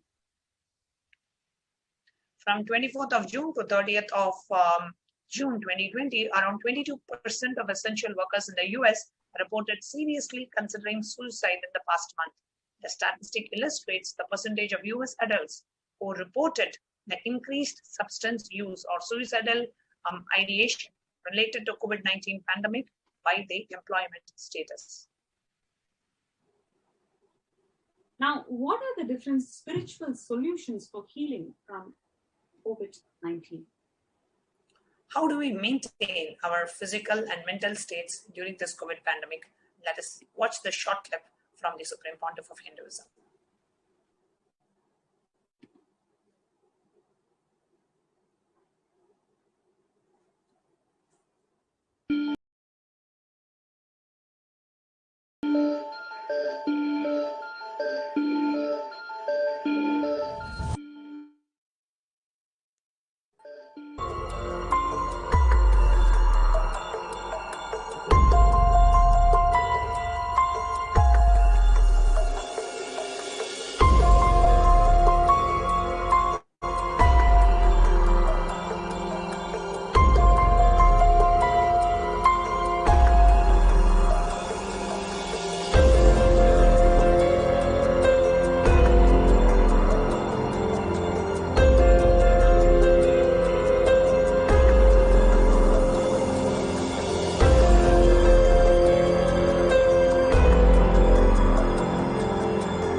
we shared about the 21 feet Shivalinga, and now we are going to share about what is this 21 feet Shivalinga, the Anandalingam, all about.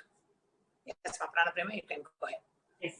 The Vaidya Sarovar that Swamiji gave as a solution where everybody who's taking a dip in the Vaidya Sarovar and having the Tirtham will be protected from Corona. So what is this Vaidya Sarovar Anandalingam? The Vaidya Sarovar, the healing pond that you see here is a wonder of the very cosmos.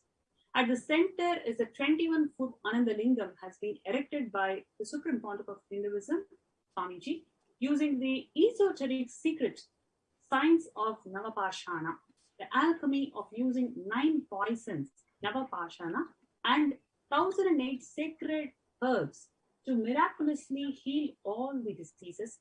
It is consecrated by Swamiji. The lingam symbolizes the integration of active and passive cosmic energies. Taking a dip in this holy water balances the vital energy in the body, rejuvenates the mind, and brings about silent spiritual transformation.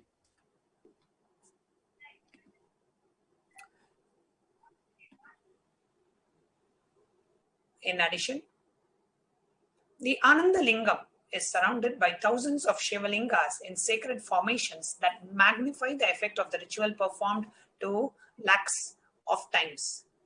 The Rudrabhishekam is a powerful Vedic ritual that Paramashiva reveals in the ancient Yajurveda.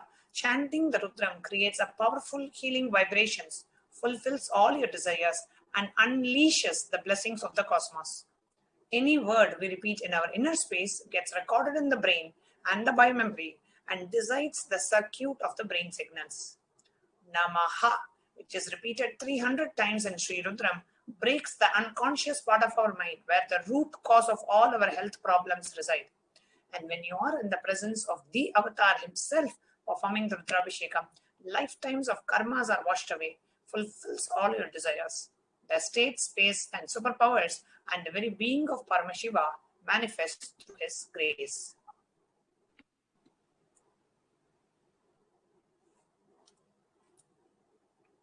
Now we can see some of the pictures of the Supreme Pontiff of Hinduism personally energizing the Anandalinga, how the Navapashana was prepared in Adi Kailasa in 2008.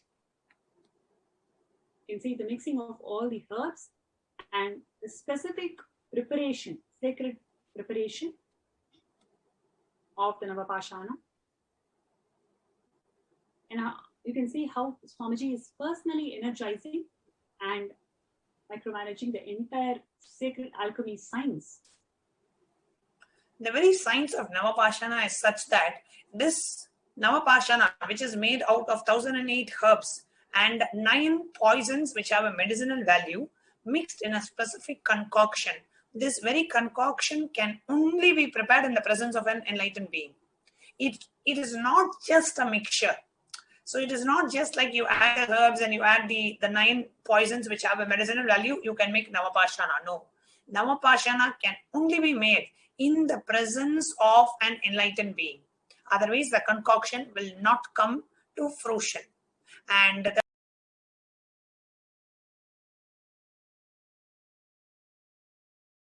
earlier, the Navapashana deity was made in Parni by the great Siddhar, enlightened being.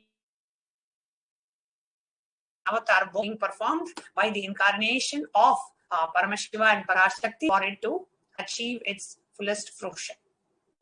And we'll now play a few clips of the Supreme Pontiff of Hinduism himself performing the Rudrabhishekam to in the Vaidya Sarovar to the Navapashana Lingam. Let's take a look at this video.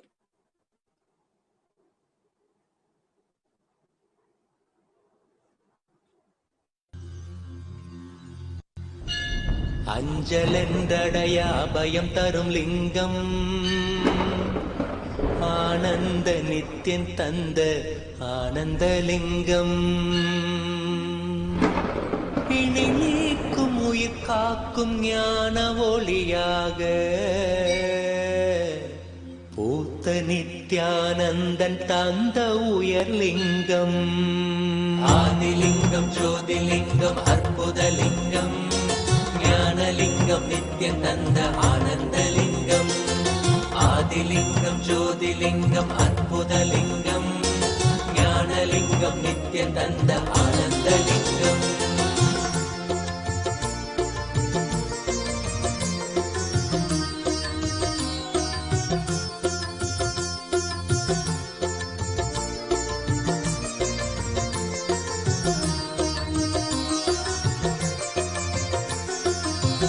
அருணயம் பதிதனிலே மலைவல வழிதனிலே அருமையாய் அமர்ந்த நித்ய ஆனந்தலிங்கம் அருணயம் பதிதனிலே மலைவல வழிதனிலே அருமையாய் அமர்ந்த நித்ய ஆனந்தலிங்கம் கருதிடும் அடியவரின் மலையெனும் துயர்களையே கடுகன உடைக்கும் நித்ய ஆனந்தலிங்கம் கருதிடும் அடியவரின் மலையெனும் துயர்களையே கடுகன உடைக்கும் நித்ய ஆனந்தலிங்கம் கவலைகள் விடிவுறவே அவலங்கள் பொடிப்படவே கருணையின் அருள் அழகாய் ஆனந்தலிங்கம் கவலைகள் விடிவுறவே அவலங்கள் பொடிப்படவே கருணையின் அருள் அழகாய் ஆனந்தலிங்கம் சுயமதை உணர்த்திடவே சுகமதில் நிலை பெறவே தவநிலை குயத்தும் நித்ய ஆனந்தலிங்கம்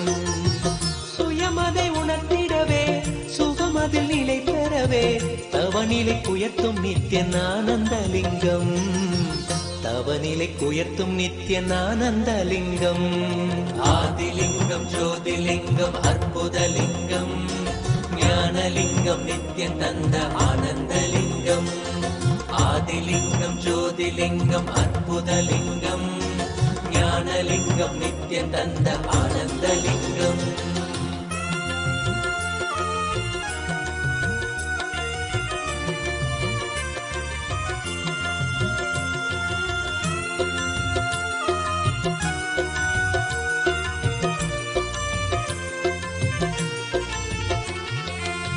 பிணிகளை போக்கிவிடும் பிறவியும் போக்கிவிடும் உயர்நிலை வாழ்வளிக்கும் ஆனந்தலிங்கம் பிணிகளை போக்கிவிடும் பிறவியும் போக்கிவிடும் உயர்நிலை வாழ்வளிக்கும் ஆனந்தலிங்கம் மனிதருக்கு அரியதொரு அரூபரூபமெனும் அஜோமுகத்தை காட்டும் ஆனந்தலிங்கம் மனிதருக்கு அரியதொரு அரூபரூபமெனும் அஜோமுகத்தை காட்டும் ஆனந்தலிங்கம் அமரர்கள் உலகமெல்லாம் அருள் பெற விரதம் கொண்ட 1008 நித்ய ஆனந்தலிங்கம் அமரர்கள் உலகமெல்லாம் அருள் பெற விரதம் கொண்ட 1008 நித்ய ஆனந்தலிங்கம் குணக்கடல் குவலயத்தை குறைவின்றி காக்க எங்கள் குரு நித்யானந்தன் தந்த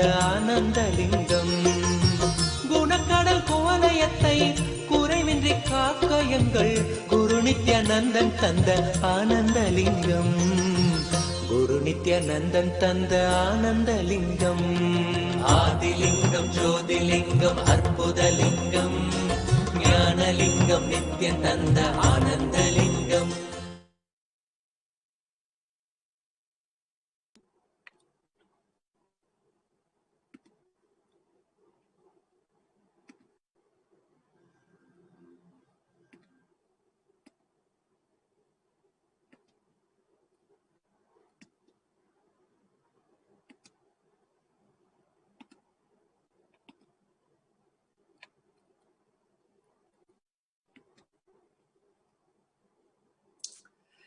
We watched how the Supreme Pontiff of Hinduism has installed the ship for the humanity to sail across during this pandemic. And Devi Parashakti herself gave a solution. All of you, like a cyclone, rush towards Adi Kailasa. Create all the infrastructure that is required for crores and crores of people who are going to come to receive the blessings and to take a dip in that Vaidyasarovar, to have that sacred water as a tirtha, to partake that sacred water and to take a a dip in the Vaidya Sarovar. Devi Parashakti herself gave the solution, saying, rush to Vaidya Sarovar. All the infrastructure required, because by Guru Purnima, which is July, which is just a couple of months away, by Guru Purnima, the people, the whole Navapashana Linga will be, the whole spiritual alchemy process would have come to fruition, and that is the only solution which can save not thousands, not lakhs, but crores of people who are going to be dying because of this pandemic. The only solution, and this will be scientifically proven, and this will be proven experientially, this will be proven scientifically to each and every one of us. So let's get ready. And if you want to become a part of this huge conscious shift, and if you feel, oh God, we missed the avatar, let us at least do the corrective action. Let us at least do the prayaschitta for missing the avatar in the Punya Bhumi of Bharata Varsha, in that sacred land where the avatar took birth. He took birth in India. He took birth in Bharata Varsha, but we could not keep the avatar with us. Today, the Bharata Varsha has lost the divine feet of the Supreme Pontiff of Hinduism, the 1008th incarnation of Paramashiva, touching its very land. We have lost the breathing space of the avatar. We have lost the touch of the divine lotus feet of the avatar in the Punya Bhumi. As a corrective action, it is time we all take the responsibility and rush to Adi Kailasa. We invite each and every one of you who's here who would like to share your time, talent, and treasure and volunteering in Adi Kailasa Sarvagnya Pita, to prepare the whole infrastructure for humanity, to prepare the whole infrastructure for every one of us to come, and for the whole humanity, for the crores and crores of people to come forward and protect themselves, to come forward to heal themselves, to come forward and protect themselves from the corona pandemic. Come as the Paramashiva Sena. The link for you to join, volunteer, and come to Adi Kailasa is projected on the screen, tinyurl.com/join Paramashiva Sena. This is a rare opportunity. This is our responsibility and duty also for every single Indian, for every single person who feels that yes, the solution needs to reach to the whole of the humanity, especially Indians when they are suffering from corona so much. They don't know what to do. So many people have lost their families. So many children are left orphans. So many doctors, they don't know what to do next. This is our responsibility and duty, especially as disciples of Swamiji. This is a rare opportunity for us to show our chastity and our commitment to enrich the whole world. So we personally invite every single person who wants to be part of this great seva that we can ever do to the humanity, join the Paramashiva Sena and sign up for being a volunteer at Adi Kailasa Sarvangapeetham to offer these spiritual solutions to the whole of the humanity to heal from the COVID-19. So the link is being projected, so I request all the viewers, especially if you are in India, do not miss this opportunity. It is our responsibility as disciples of Swamiji, as disciples, as initiated by Avatar, like what Devi Parashakti revealed today. It is the only prashita that we can do when we have not taken responsibility to have Avatar in our land, right? So the amount of abuse that the Supreme Pontiff of Hinduism had to go through in this land, in this holy land, it is our responsibility and duty to serve the humanity, to take up responsibility to save the humanity from the effects of Pralaya. So let us take few months, 2 or 3 months, let us take this time to fulfill our responsibility and sign up as a volunteer at the Adi Kailasa Sarvangapeetham to offer the spiritual solutions to the humanity to heal from the pandemic COVID-19. So please register yourself at tinyurl.com/join Paramashiva Sena.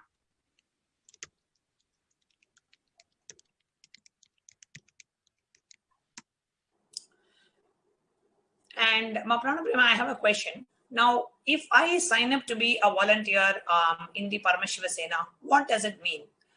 Do I have to live in Adi Kailasa? Can I come in the morning and go in the evening? Or do I have to come there for a few days, few weeks, few months? What does it mean?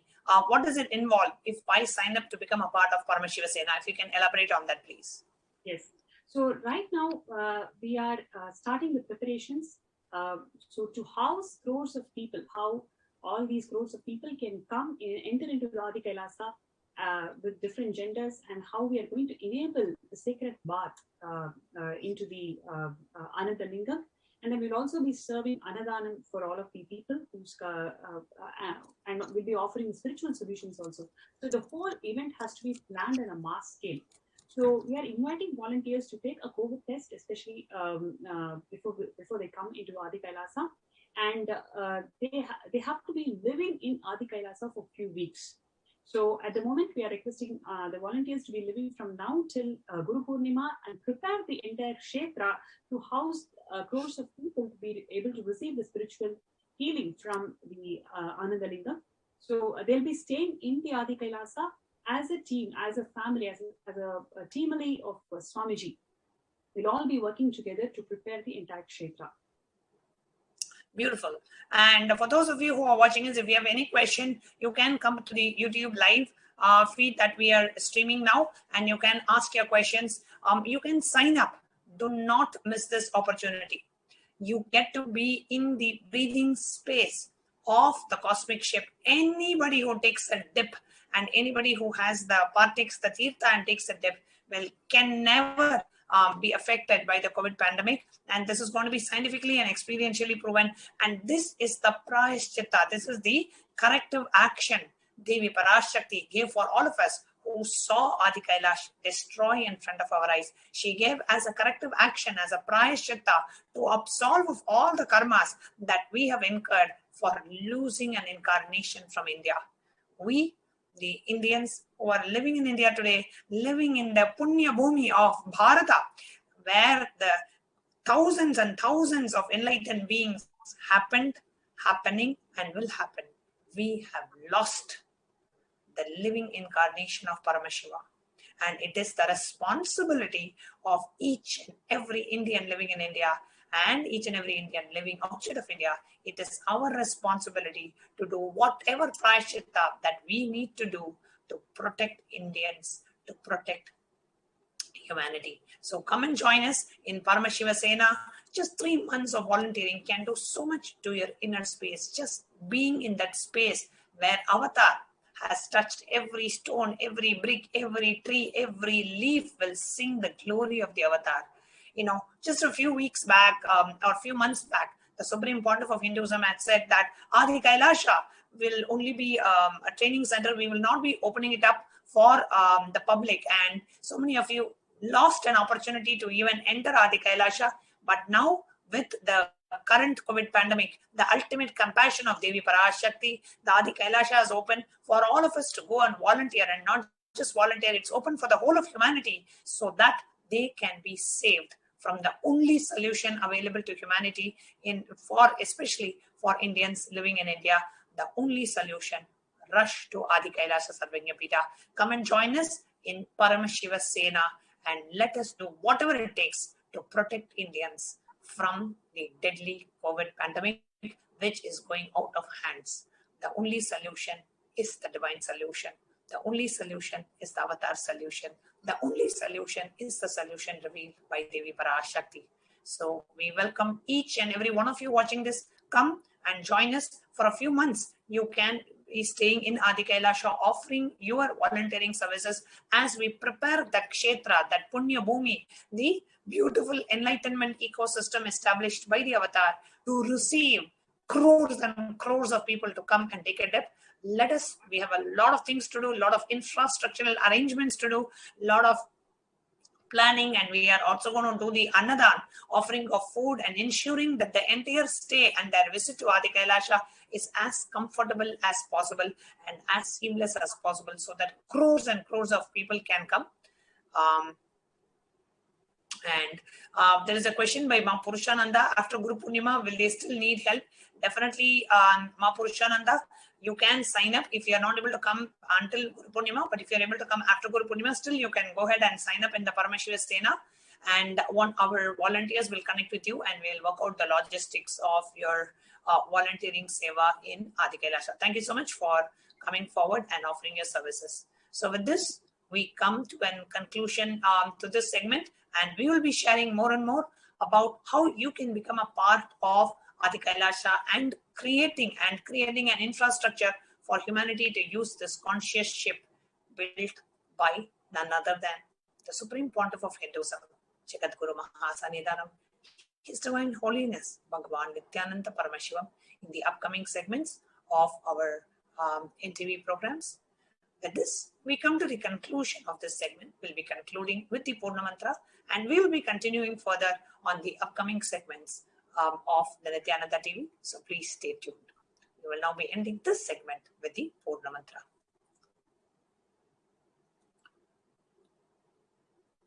Om Purnamada Purnamidam Purnat Purnamudachyate Purnasya Purnamadaya Purnamevavasishyate. Om Shanti Shanti Shanti. Hari Om Tat Sat. Sarvam Bhagavat Shri Nithyananda Paramashiva Padukarpanamastu. Om Nithyanandam.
Paramashivoham. Om Nithyananda Paramashivoham. Om Nithyananda Paramashivoham. Om Nithyananda Paramashivoham.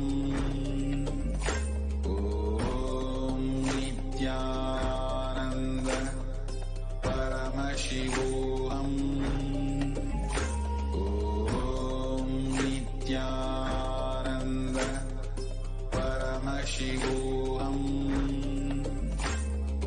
Om Nithyananda Paramashivoham. Om Nithyananda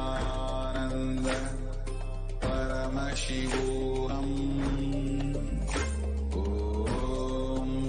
Nithyananda Paramashivoham. Om Nithyananda Paramashivoham. Om Nithyananda Paramashivoham. Om Nithyananda Paramashivoham. Om Nithyananda